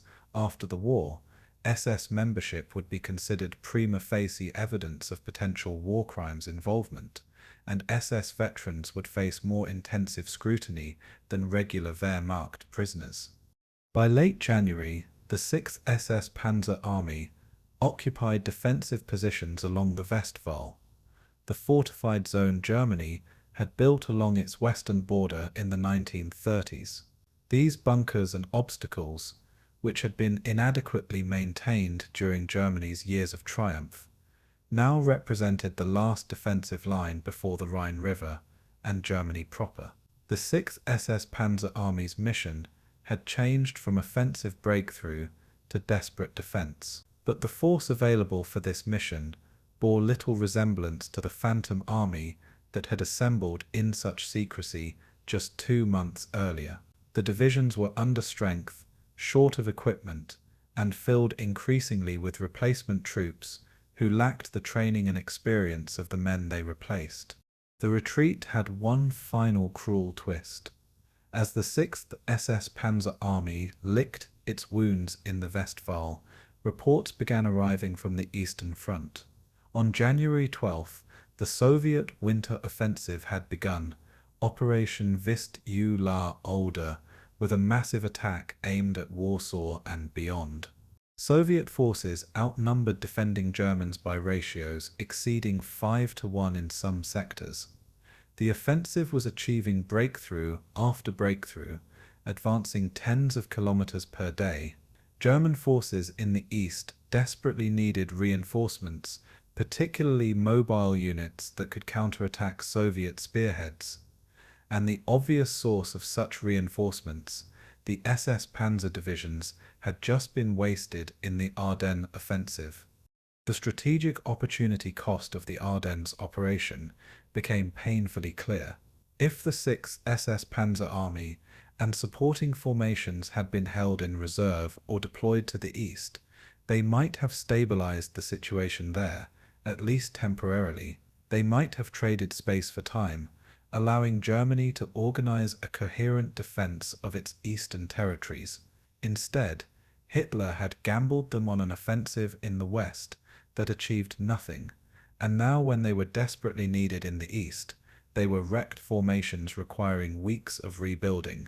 The Phantom Army had materialized, failed completely, and dissolved, leaving Germany weaker at the moment of maximum crisis. The retreat through the Reichswald forests back into Germany was more than just a tactical withdrawal. It was the death of Germany's last offensive capability and the beginning of the final collapse. February 12, 1945, southern Hungary. Trains carrying the remnants of the 6th SS Panzer Army rolled east through a landscape already scarred by war. SS soldiers pressed against the windows, watching the burned-out villages and refugee columns that marked the Soviet advance. These men, pulled from rest areas in western Germany, where they'd been hastily rebuilding after the Ardennes disaster, were heading into another cauldron. But instead of defending German soil, they were being sent to Hungary to recapture oil fields that Hitler valued more than Berlin itself. The decision would prove to be one of the most catastrophically misguided of the entire war. The strategic situation that prompted this deployment was grim. Germany's synthetic fuel production, heavily dependent on hydrogen plants in the Ruhr and Silesia, was under constant Allied bombing. Natural oil sources were critical to sustaining military operations. The Hungarian oil fields around Lake Balaton produced roughly 20,000 barrels per day, modest by international standards, but vital to Germany's strangling economy. Soviet forces had advanced into Hungary in late 1944, threatening these fields. Hitler became obsessed with recapturing them, overruling military advisors who argued that every available unit should be deployed to defend Germany itself. The 6th SS Panzer Army that arrived in Hungary bore little resemblance to the force that had attacked in the Ardennes. On paper, the division showed impressive strength. Rosters indicated over 300 tanks and assault guns. Reality was far different. Many of these vehicles were barely operational, repaired casualties from the Ardennes that would break down again under sustained use. Others were obsolete models or captured vehicles pressed into service. Perhaps 150 tanks were genuinely combat-ready. The personnel situation was equally dire. The veteran corps of each division had been devastated in Belgium. Replacements included ethnic Germans from Romania and Hungary, foreign volunteers of dubious commitment, and boys from the last desperate draft levies.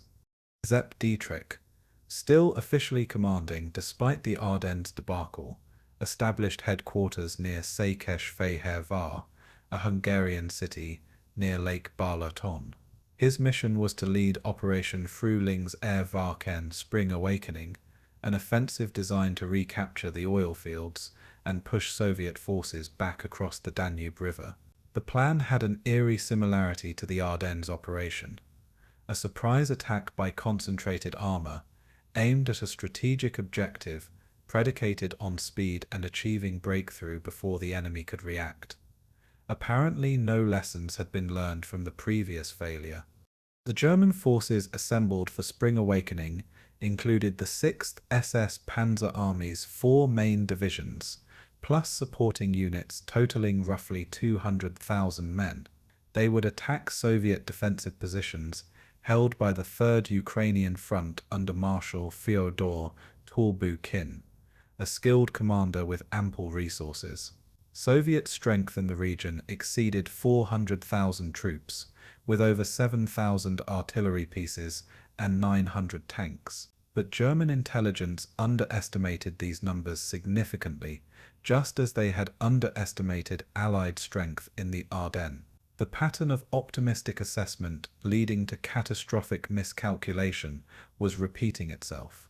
Operation Frühlingserwachen N began on March 6th with a pre-dawn artillery barrage.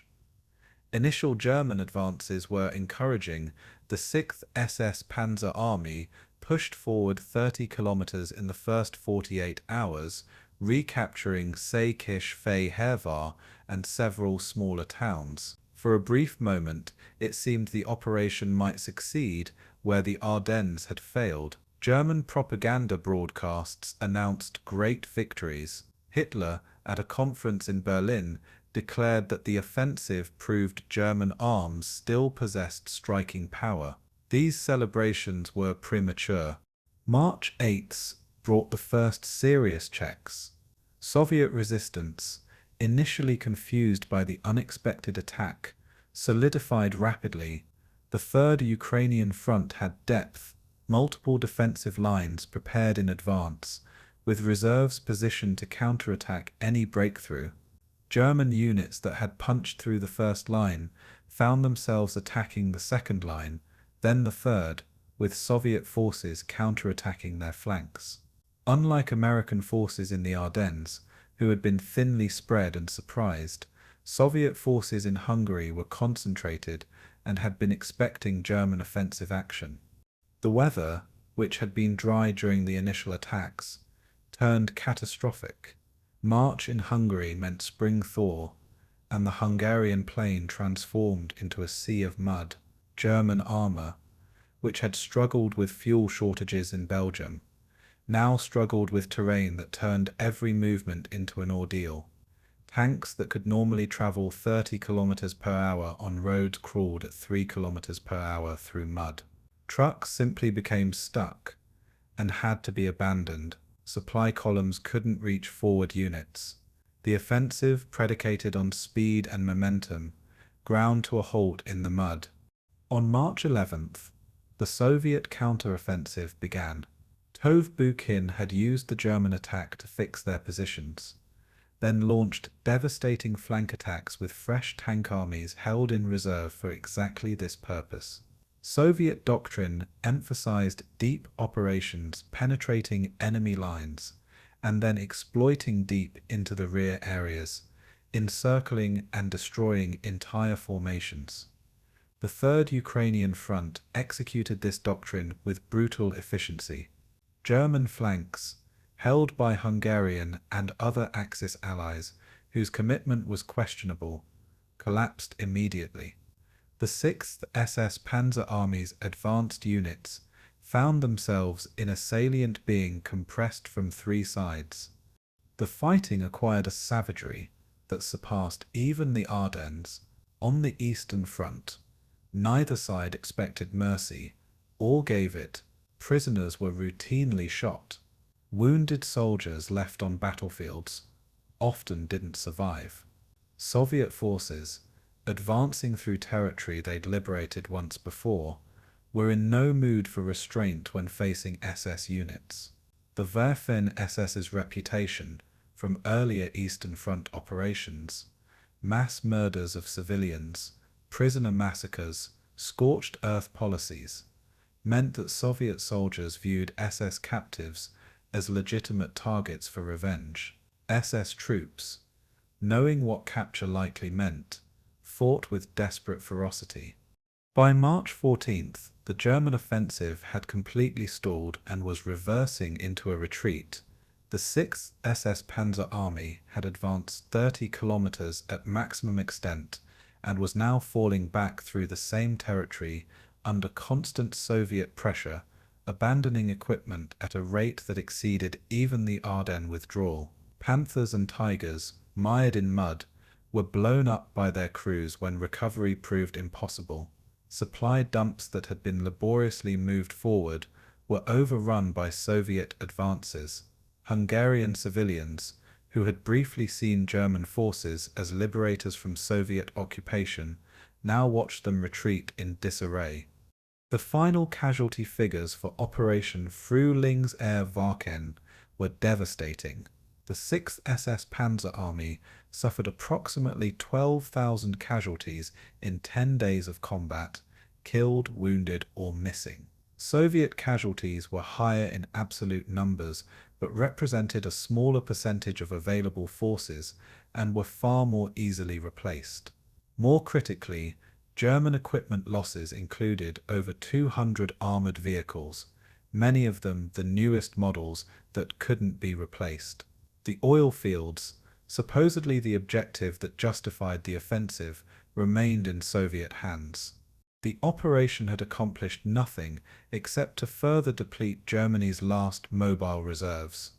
The retreat from Hungary marked a moral breaking point for many German soldiers.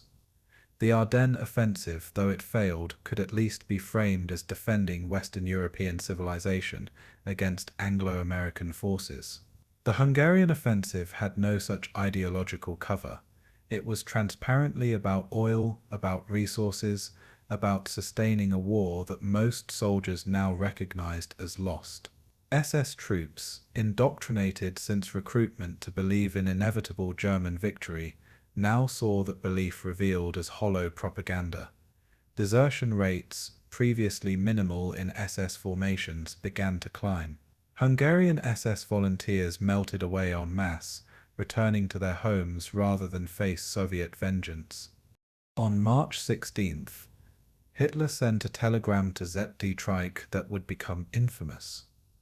Rather than acknowledging the operational failure or the impossible situation his own orders had created, Hitler blamed the defeat on lack of National Socialist spirit.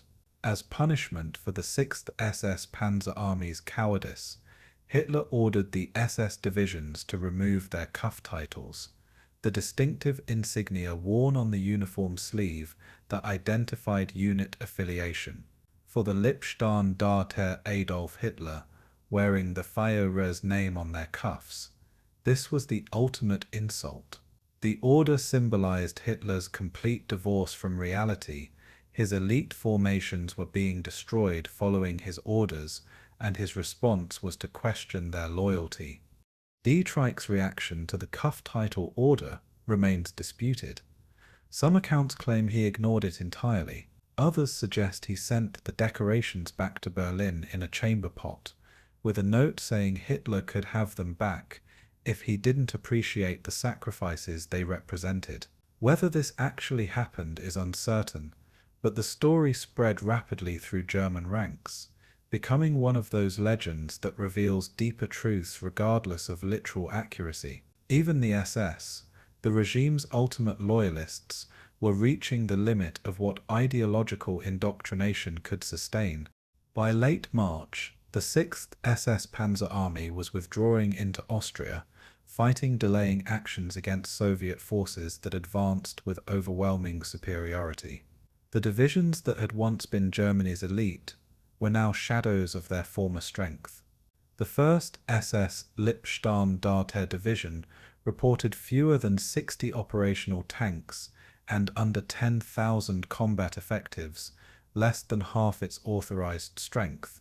The 12th SS Hitler Jugend was in similar condition. The Das Reich and Hohenstaufen divisions existed primarily on paper, with battalion-sized combat groups representing what had once been full-strength regiments. The Hungarian offensive revealed the complete bankruptcy of German strategic thinking in early 1945. Hitler had squandered his last reserves on two offensives, first in the Ardennes, then in Hungary, while Soviet armies prepared for the final assault on Berlin. The 6th SS Panzer Army, which might have been used to defend Germany's eastern border, or to protect the capital itself, had instead been thrown away in futile attacks far from Germany's heartland. The Phantom Army that had materialized in December had fought three major engagements: the Ardennes offensive, the retreat, and now the Hungarian disaster. Each time it had been sent on impossible missions, suffered catastrophic casualties, and achieved nothing of strategic value. Now it would face one final test: the defense of Vienna and the last chaotic weeks of the Third Reich's collapse. But as the battered remnants fell back toward Austria in late March 1945, it was already clear that the 6th SS Panzer Army as a coherent military formation was finished. What remained was scattered units fighting without hope, without purpose, and increasingly without the ideological certainty that had once sustained them. March 25, 1945, Vienna. In the Hofburg Palace, which had once housed Habsburg emperors and now served as a German military headquarters, staff officers packed files into crates with desperate urgency. Outside, the sounds of artillery fire grew steadily closer, Soviet forces advancing into Austria's suburbs. The 6th SS Panzer Army's remnants had been given the mission of defending Vienna, the cultural heart of German-speaking Europe. It was a mission that demanded divisions at full strength, ample ammunition, and defensible positions. Instead, the SS fragments limping into defensive positions were under strength, exhausted, and equipped with whatever material could be scraped together. The defense would last days at most. The 6th SS Panzer Army, as an organizational entity, was already dissolving. Headquarters staff had been reduced to a skeleton crew, communication systems dependent on telephone lines and radio networks that Soviet advances constantly disrupted were failing. Most critically, the constituent divisions were scattered across hundreds of kilometers of front, unable to support each other or coordinate operations. The 1st SS Lippstadt-Darte Division occupied positions northeast of Vienna. The 12th SS Hitler-Jugend was southwest of the city. The 2nd SS Das Reich and 9th SS Hohenstaufen were broken into company-sized battle groups attached to various army commands. An army in name existed only as a concept, not as a functioning military formation. Soviet forces approaching Vienna had overwhelming superiority. The Third Ukrainian Front fielded over 400,000 troops and had been reinforced after the successful counteroffensive in Hungary. They had learned from earlier urban battles, Stalingrad, Budapest, and had developed effective doctrine for reducing cities defended by determined enemies. Artillery would systematically demolish defensive positions, building by building. Infantry would advance behind tank support, clearing structures methodically. Bypass routes would be created to avoid strong points that could be isolated and reduced later. The siege would be brutal but relatively brief. The defense began on April 2nd when Soviet forces reached Vienna's outer districts. Initial German resistance was fierce. SS Panthers grenadiers, fighting from prepared positions, inflicted casualties and slowed the Soviet advance. But this was tactical success without strategic meaning. Every building held was one more pile of rubble when Soviet artillery reduced it. Every day of defense cost irreplaceable casualties that Germany could no longer afford. The defenders had no strategic reserve, no reinforcements, no hope of relief. They were fighting to delay the inevitable, not to achieve victory. April 6th brought the battle into Vienna proper. In streets where civilians had lived normal lives weeks earlier, tanks and assault guns exchanged fire at point-blank range. Soviet troops used flamethrowers to clear buildings, immolating defenders who fought to the last. SS troops established defensive positions in Vienna's famous landmarks, the State Opera House, the Burgtheater, even St. Stephen's Cathedral. Each became a fortress that had to be reduced with explosives and direct-fire artillery. The city that had been the heart of European culture for centuries was being systematically destroyed. For Austrian civilians trapped in the city, the battle was apocalyptic. Thousands sheltered in cellars while combat raged overhead, emerging only when buildings collapsed or fire forced evacuation. Soviet soldiers advancing through the city were often drunk on looted alcohol, adding unpredictability and violence to an already chaotic situation. German and SS troops, knowing they'd receive no mercy if captured, sometimes forced civilians to remain in buildings to use as human shields. The death toll among Vienna's civilian population exceeded 25,000, many killed by Soviet artillery, but others murdered in the confused, vengeful combat that characterized the city's fall. By April 13th, Soviet forces controlled most of Vienna. The remaining German defenders held a shrinking perimeter in the city center, surrounded and under constant bombardment. Ammunition was exhausted. Food was gone. Medical supplies ran out days earlier, leaving wounded soldiers to die untreated. On April 14th, the last German resistance in Vienna collapsed. Roughly 19,000 German troops were killed or captured in the battle, including perhaps 8,000 from former 6th SS Panzer Army units. The survivors, perhaps 2,000 soldiers who managed to escape the encirclement, retreated west toward the Alps, where German propaganda still fantasized about establishing a mountain redoubt for final resistance. April 16th brought the formal dissolution of the 6th SS Panzer Army as a headquarters. OKW issued orders reorganizing the command structure. What remained of the SS divisions would be attached to various Wehrmacht formations for the final defense of German territory. Dietrich, who had commanded the Phantom Army since its formation, was effectively relieved, though the orders used diplomatic language about new assignments. The divisions themselves retained their names and identities, but the army that had bound them together ceased to exist. From this point forward, former 6th SS Panzer Army units would fight as independent formations, sometimes coordinating with nearby German forces, sometimes operating in complete isolation. The dissolution accelerated as April progressed. The 1st SS Lippstadt Division, retreating westward, fragmented into multiple Kampfgruppes, regiment-sized or smaller formations operating independently. Some headed for American lines, hoping to surrender to Western forces rather than Soviets. Others tried to reach Bavaria, where family members lived and where German defenses might hold longer. A few fanatical units established defensive positions in the Alps, intending to fight partisan-style resistance even after formal German surrender. The division that had been Hitler's personal guard, the elite of the elite, had become scattered bands of desperate men seeking survival. The 12th SS Hitler Jugend Division effectively ceased to exist as April ended. Its remnants, perhaps battalion strength remaining from what had once been 20,000 men, were absorbed into the 6th Army's defensive positions in Austria. The Hitler Youth, who had entered combat with fanatical certainty about German victory, now fought with the grim knowledge that defeat was certain and imminent.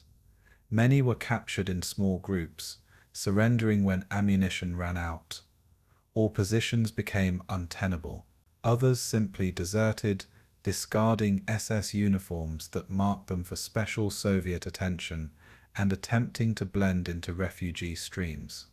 The 2nd SS Das Reich Division, which had committed some of the war's worst atrocities, including the Oder d'Orsay Glan massacre in France, faced particular desperation. Soviet forces had standing orders that SS prisoners were to be treated harshly, and Das Reich's reputation guaranteed no mercy. As the division retreated through Austria in late April, discipline collapsed. Officers who tried to maintain order were sometimes shot by their own men. Troops looted Austrian homes for civilian clothing to disguise themselves. The division that had once been among Germany's most feared combat formations ended the war as a mob of fugitives seeking any escape from Soviet vengeance.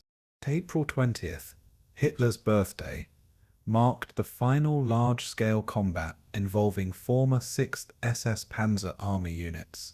Various SS Kampfgruppe participated in defensive operations around Vienna's periphery and in battles along Austria's southern border. These engagements were tactically meaningless, delaying actions that bought hours or at most days, fought by units with no hope of reinforcement or relief.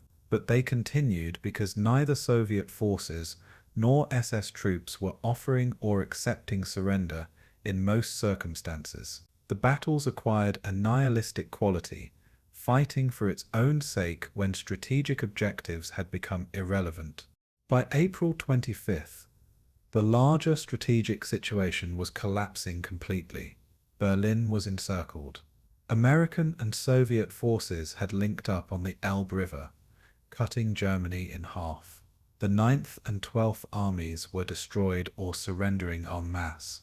What remained of German government was evacuating to Bavaria or dissolving entirely. For soldiers of the former 6th SS Panzer Army, the question was no longer whether Germany would lose, that was certain, but how and where each individual would meet the war's end. Many chose surrender to Western forces over capture by Soviets. Others fought on from conviction or simply because they saw no alternative. A few committed suicide rather than face judgment for their actions during 6 years of war. The final personnel accounting of the 6th SS Panzer Army reveals the scope of the catastrophe. The army had mobilized approximately 250,000 men total through its lifetime, the December 1944 formations, plus replacements received after casualties.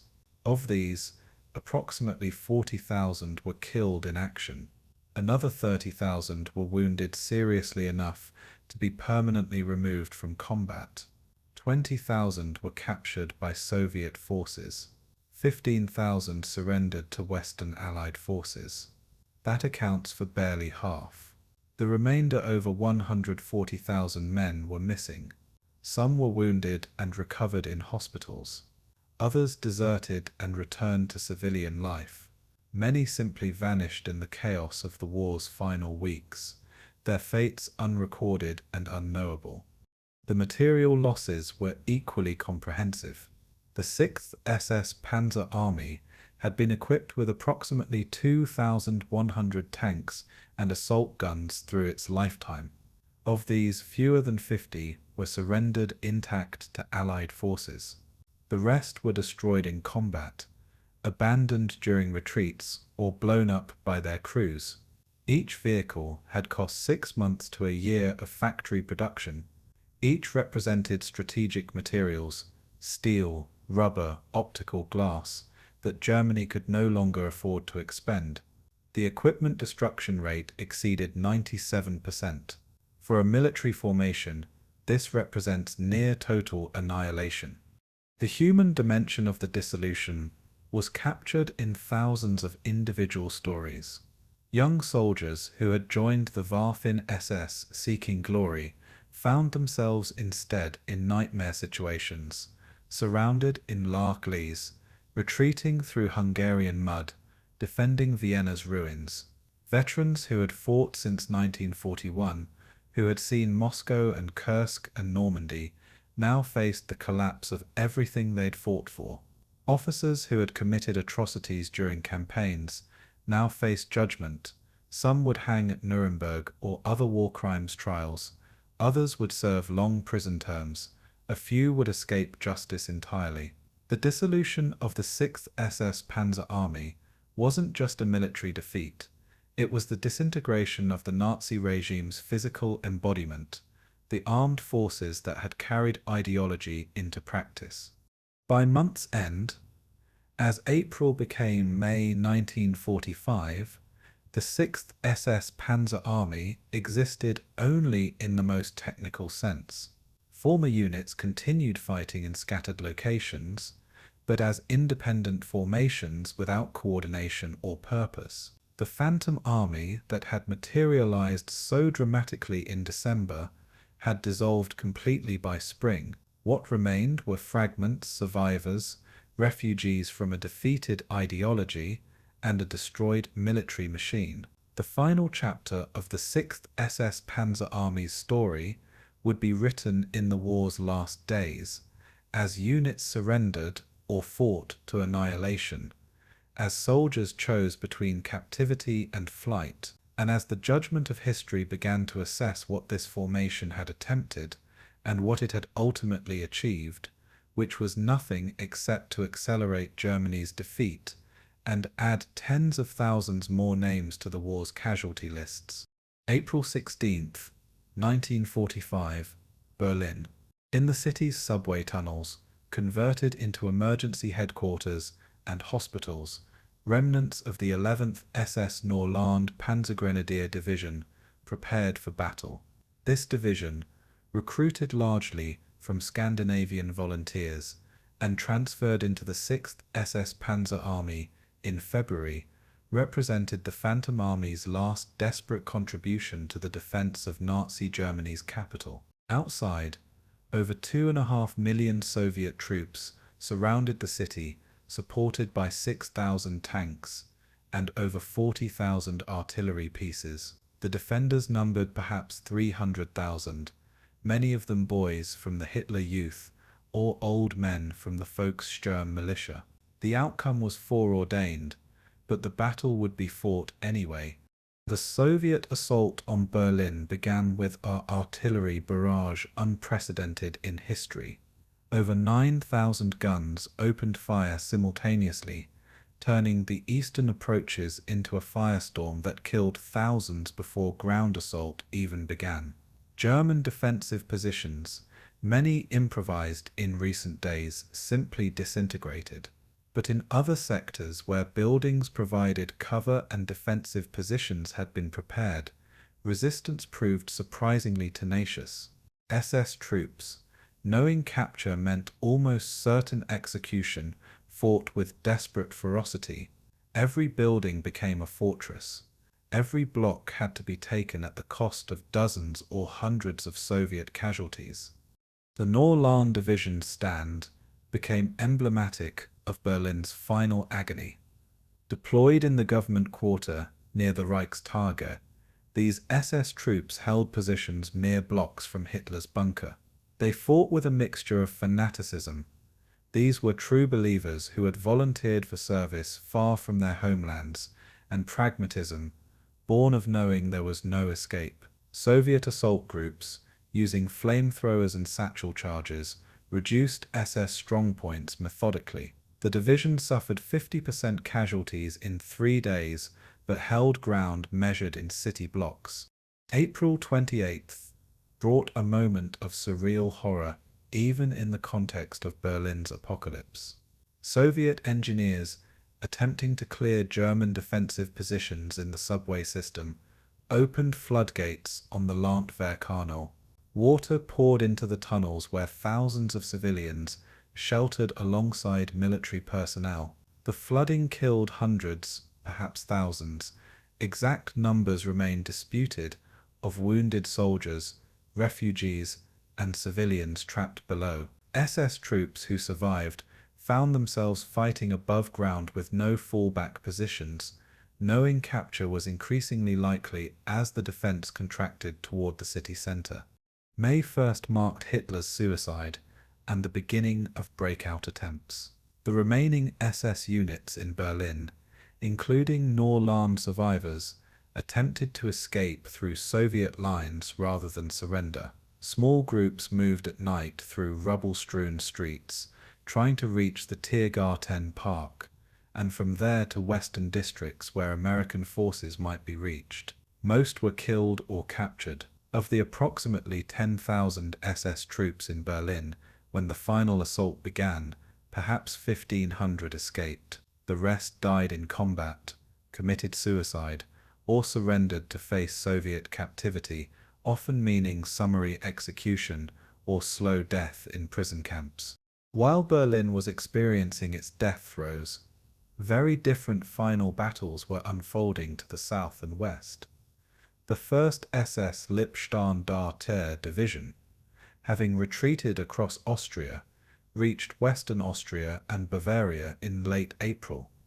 Their mission now was simply survival, specifically reaching American lines before Soviet forces overtook them.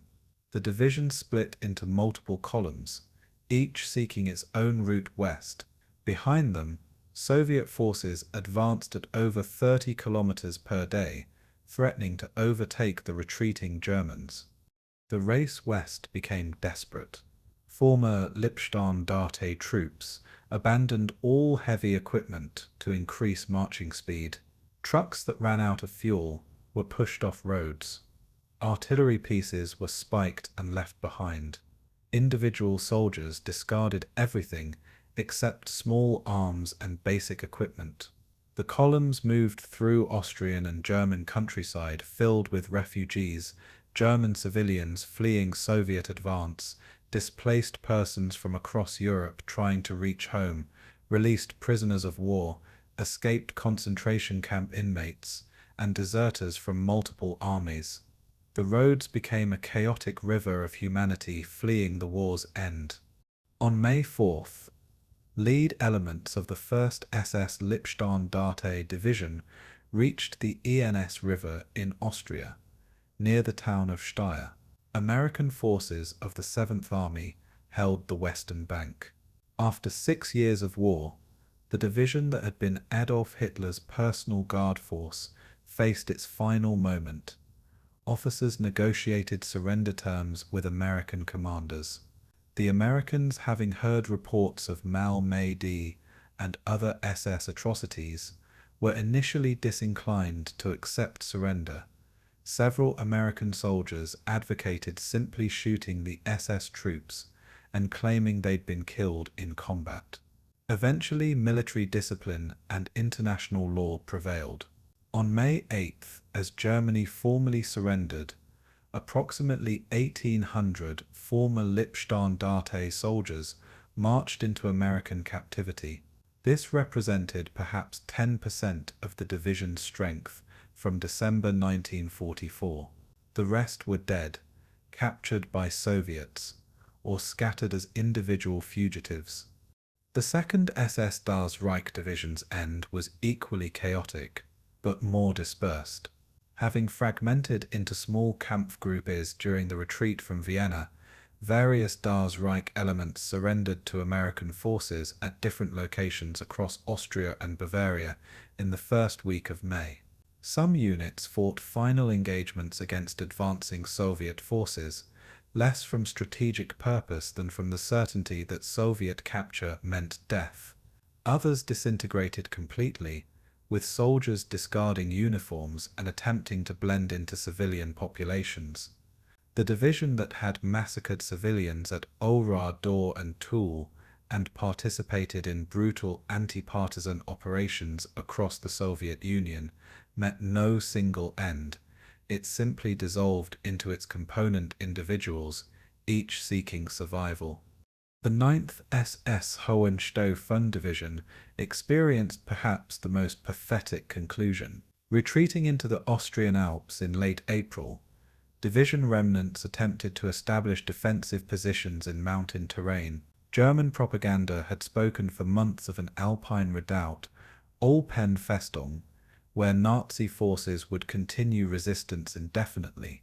The reality was fragments of broken divisions occupying mountain villages with no supplies, no reinforcements, and no purpose. When American forces reached these positions in early May, they found not fanatic defenders, but exhausted, starving men eager to surrender. The Hohenstauffen's formal surrender on May 8th involved perhaps 3,000 soldiers, less than 15% of its strength 5 months earlier. The 12th SS Hitler Jugend Division, the unit of teenage fanatics who had fought so desperately at Krinkeldt, met its end scattered across dozens of locations. Some Hitler Youth fought to the death in the war's final days, demonstrating the success of Nazi indoctrination in creating soldiers who valued ideology over survival. Others, seeing the war lost and their futures destroyed, simply walked away from military service in the chaos of late April and early May. A few thousand formally surrendered to American or British forces, but many simply disappeared into the massive population displacements of war's end, returning to families or attempting to create new identities that concealed their SS service. May 8th, 1945, V-Day victory in Europe. On this date, Germany's formal surrender took effect. Former 6th SS Panzer Army units ceased combat operations, transitioned to prisoner status, and began the process of post-war accounting. For soldiers who surrendered to Western forces, this meant months or years in POW camps, followed by eventual repatriation, though SS members faced more intensive screening for war crimes involvement. For those captured by Soviets, the future was darker. Immediate execution in some cases, slow death in prison camps in others, or decades-long imprisonment for survivors. The mortality rate among German POWs in Soviet captivity exceeded 40%, far higher than in Western captivity. The geographic dispersion of final surrenders revealed the 6th SS Panzer Army's comprehensive dissolution. Units surrendered to American forces in Bavaria, Austria, and Czechoslovakia. Other elements capitulated to British forces in northwestern Germany. Some remnants were captured by Soviet forces in Austria and Hungary.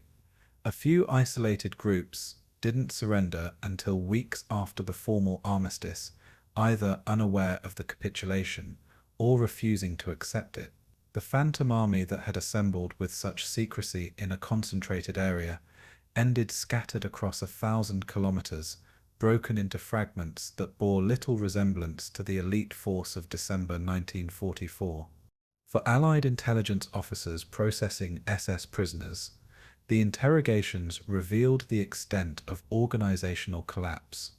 Soldiers couldn't identify their commanders, officers had been killed, relieved, or simply disappeared in the chaos. Unit designations had changed multiple times during retreats.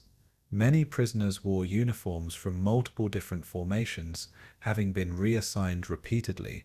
The careful organizational structures that had defined the Waffen-SS had evaporated under the pressure of continuous defeat. What remained were individuals, each with their own story of survival, atrocity, or combat, but no longer bound into the coherent military force they'd once comprised. The physical evidence of the 6th SS Panzer Army's destruction lay scattered across battlefields from Belgium to Austria. American and Soviet forces advancing through these territories found thousands of destroyed or abandoned vehicles, Panthers and Tigers that had been Germany's most powerful weapons reduced to gutted hulks.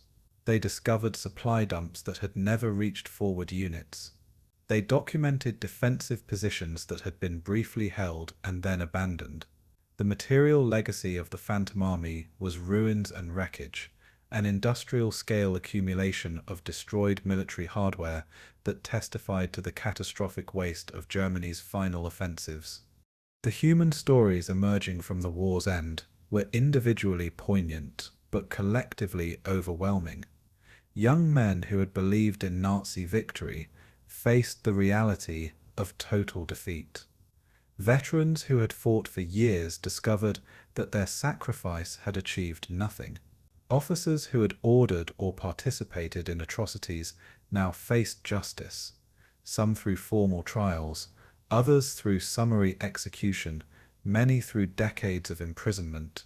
The 6th SS Panzer Army's survivors would spend the rest of their lives processing what they had experienced and what they had done, their individual reckonings with history and morality playing out across the remainder of the 20th century. The final battles of the 6th SS Panzer Army, Berlin's apocalypse, the race to American lines, the scattered surrenders across Austria and Bavaria marked not just the end of a military formation, but the physical conclusion of Nazi Germany's ideological project. The SS had been the regime's truest believers, the armed embodiment of Nazi racial ideology. Their comprehensive defeat and dissolution represented the failure not just of military strategy, but of the ideology itself.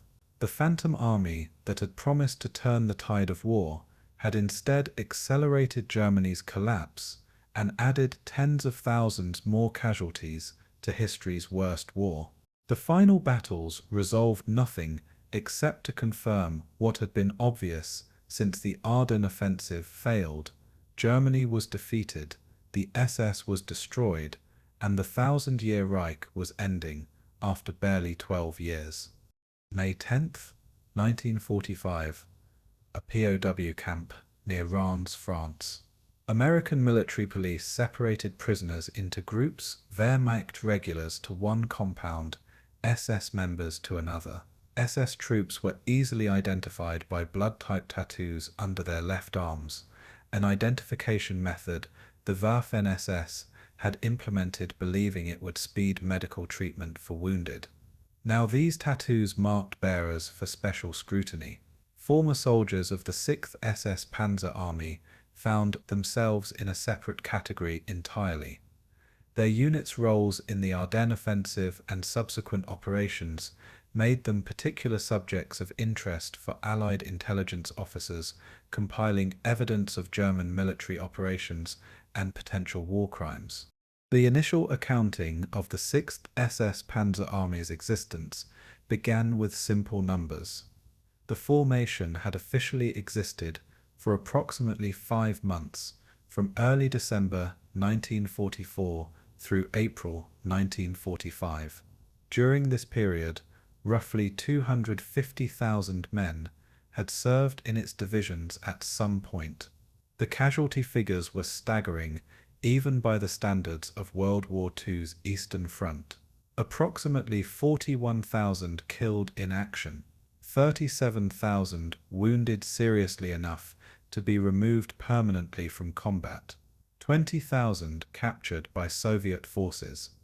The killed and permanently wounded alone represented over 30% of total personnel, casualty rates that would break most military formations. But raw numbers concealed the quality of the losses. The 6th SS Panzer Army had begun with veteran formations, divisions that had fought in France, the Balkans, and particularly on the Eastern Front, where combat was most intense. These were experienced soldiers, men who knew how to survive in combat, how to use terrain effectively, how to maintain equipment under field conditions. They were irreplaceable.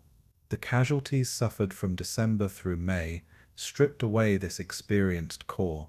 Replacements were hastily trained, ideologically indoctrinated, but militarily inexperienced. By April 1945, a typical SS Panzer Grenadier company that might have had 50% veterans in December was lucky to have 5% veterans 3 months later. The material accounting was even more damning.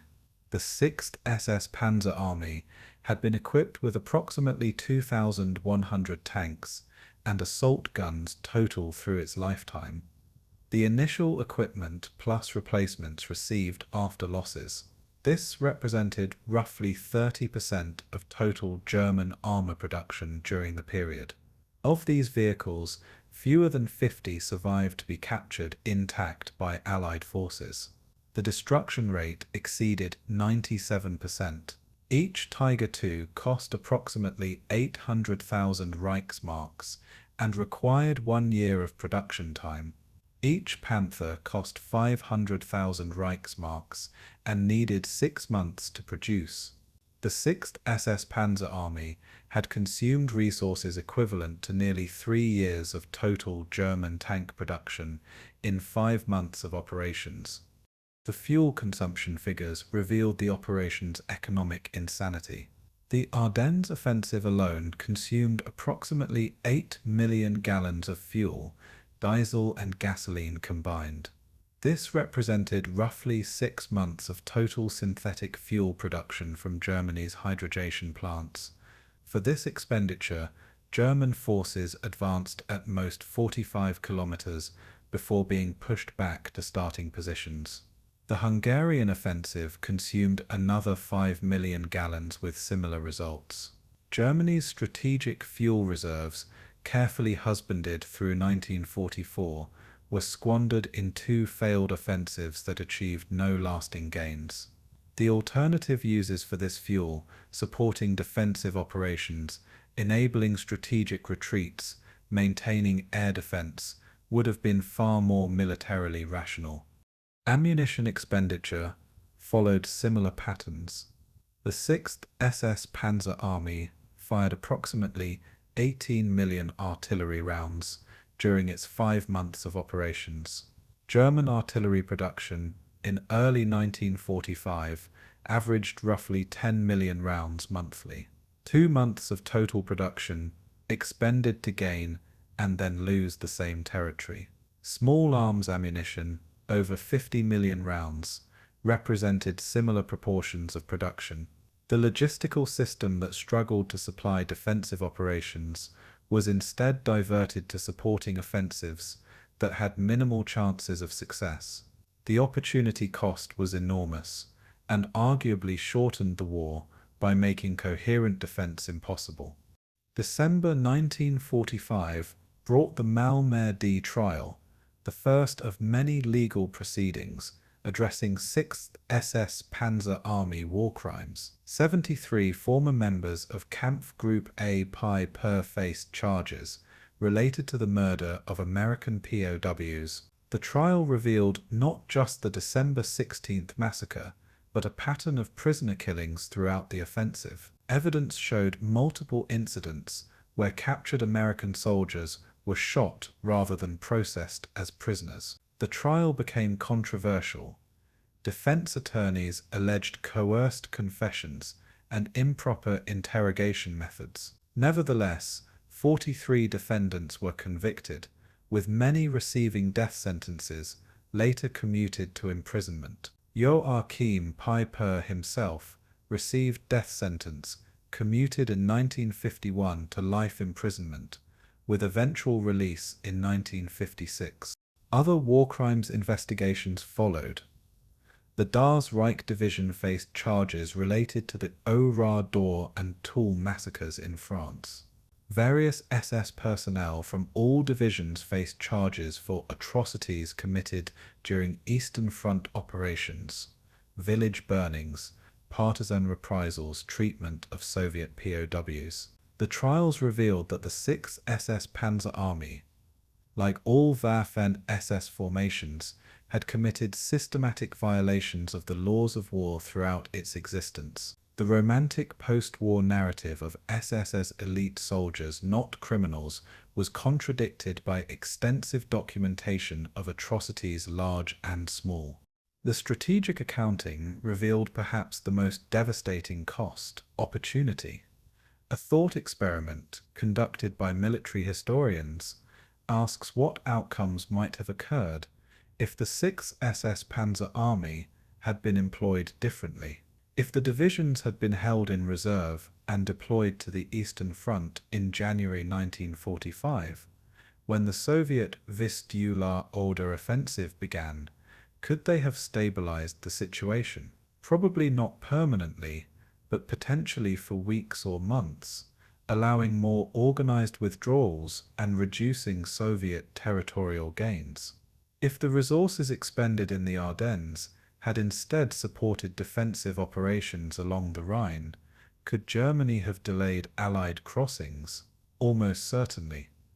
Each week of delay potentially meant different occupation zones, different post-war boundaries, different fates for millions of German civilians. The counterfactual analysis extends to political dimensions. If the Ardennes offensive had never been launched, if the 6th SS Panzer Army had fought defensively through early 1945, Germany's negotiating position, already weak, might have been marginally better. The Allies were committed to unconditional surrender, but the timeline might have changed slightly. More cynically, maintaining mobile reserves might have allowed the Nazi leadership to survive longer, potentially escaping judgment. The offensive's failure accelerated the regime's collapse, which from a moral perspective was beneficial despite the human cost. The human accounting, beyond casualty statistics, encompassed broader categories of harm. Belgian and Luxembourg civilians killed in the fighting, approximately 3,000. German civilians who died during retreats through German territory as Soviet forces advanced, numbers running into tens of thousands, though precise figures remain disputed. Allied soldiers killed by 6th SS Panzer Army forces, approximately 75,000 across all operations. These weren't just numbers but individuals. American soldiers who would have returned home if not for a pointless December offensive, Belgian families destroyed when their village became a battlefield, German refugees who froze during evacuations because military units had commandeered transport. Post-war, the survivors of the 6th SS Panzer Army followed various paths. Some maintained association with former comrades through veterans organizations like HRG, Hilfs Gemeinschaft auf Gen Z Tick der Angehörigen der ehemaligen Waffen, which advocated for former SS members' rights and promoted revisionist histories, minimizing SS atrocities. Others rejected their past entirely, refusing to discuss wartime service and attempting to build post-war identities divorced from SS membership. A few became advocates for historical honesty, providing testimony about atrocities they had witnessed or participated in. The historical memory of the 6th SS Panzer Army became contested terrain. In immediate post-war years, the Battle of the Bulge narrative focused on American heroism, Bastoon's defense, Patton's relief, the ultimate Allied victory. German participation was acknowledged but not deeply examined. The 1960s and 70s brought more nuanced analysis as historians accessed German records and interviewed veterans. The 6th SS Panzer Army's story emerged in detail: the planning, the execution, the failure. In Germany, the narrative split between those who viewed the Waffen-SS as elite soldiers who fought honorably, and those who emphasized the organization's criminal nature and ideological corruption. Modern military analysis of the 6th SS Panzer Army's operations identifies multiple levels of failure. Strategically, the entire concept was flawed. Germany lacked resources for sustained offensive operations. The objectives were unachievable, and the plan required enemy cooperation that would never materialize. Operationally, the execution was inadequate. Logistics failed, command and control broke down, and forces became dispersed, pursuing separate objectives. Tactically, there were bright spots. Kampfgruppe Pieper's advance showed skilled small unit operations, but these were overwhelmed by failures elsewhere. The conclusion: the 6th SS Panzer Army's operations serve as case studies in how not to conduct military campaigns. The economic analysis reveals that the 6th SS Panzer Army's existence diverted resources from potentially war-extending defensive operations. German industry in late 1944 and early 1945 was producing impressive quantities of equipment despite Allied bombing, tanks, artillery, ammunition, even jet aircraft. But this production was channeled toward offensives that consumed resources without achieving strategic objectives. A purely defensive posture would have been strategically futile.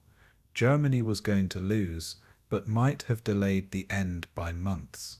Instead, the offensive strategy accelerated defeat by wasting irreplaceable assets. The moral accounting remains most complex. The 6th SS Panzer Army's existence and operations resulted in substantial Allied casualties and civilian deaths. From an Allied perspective, these were war crimes and aggressive warfare producing preventable suffering. From a German civilian perspective, the resources squandered in the Ardennes and Hungary might have protected German cities from Soviet occupation's worst excesses. From a Holocaust victim's perspective, every day the war continued was another day of mass murder. The sooner Nazi Germany was defeated, the better.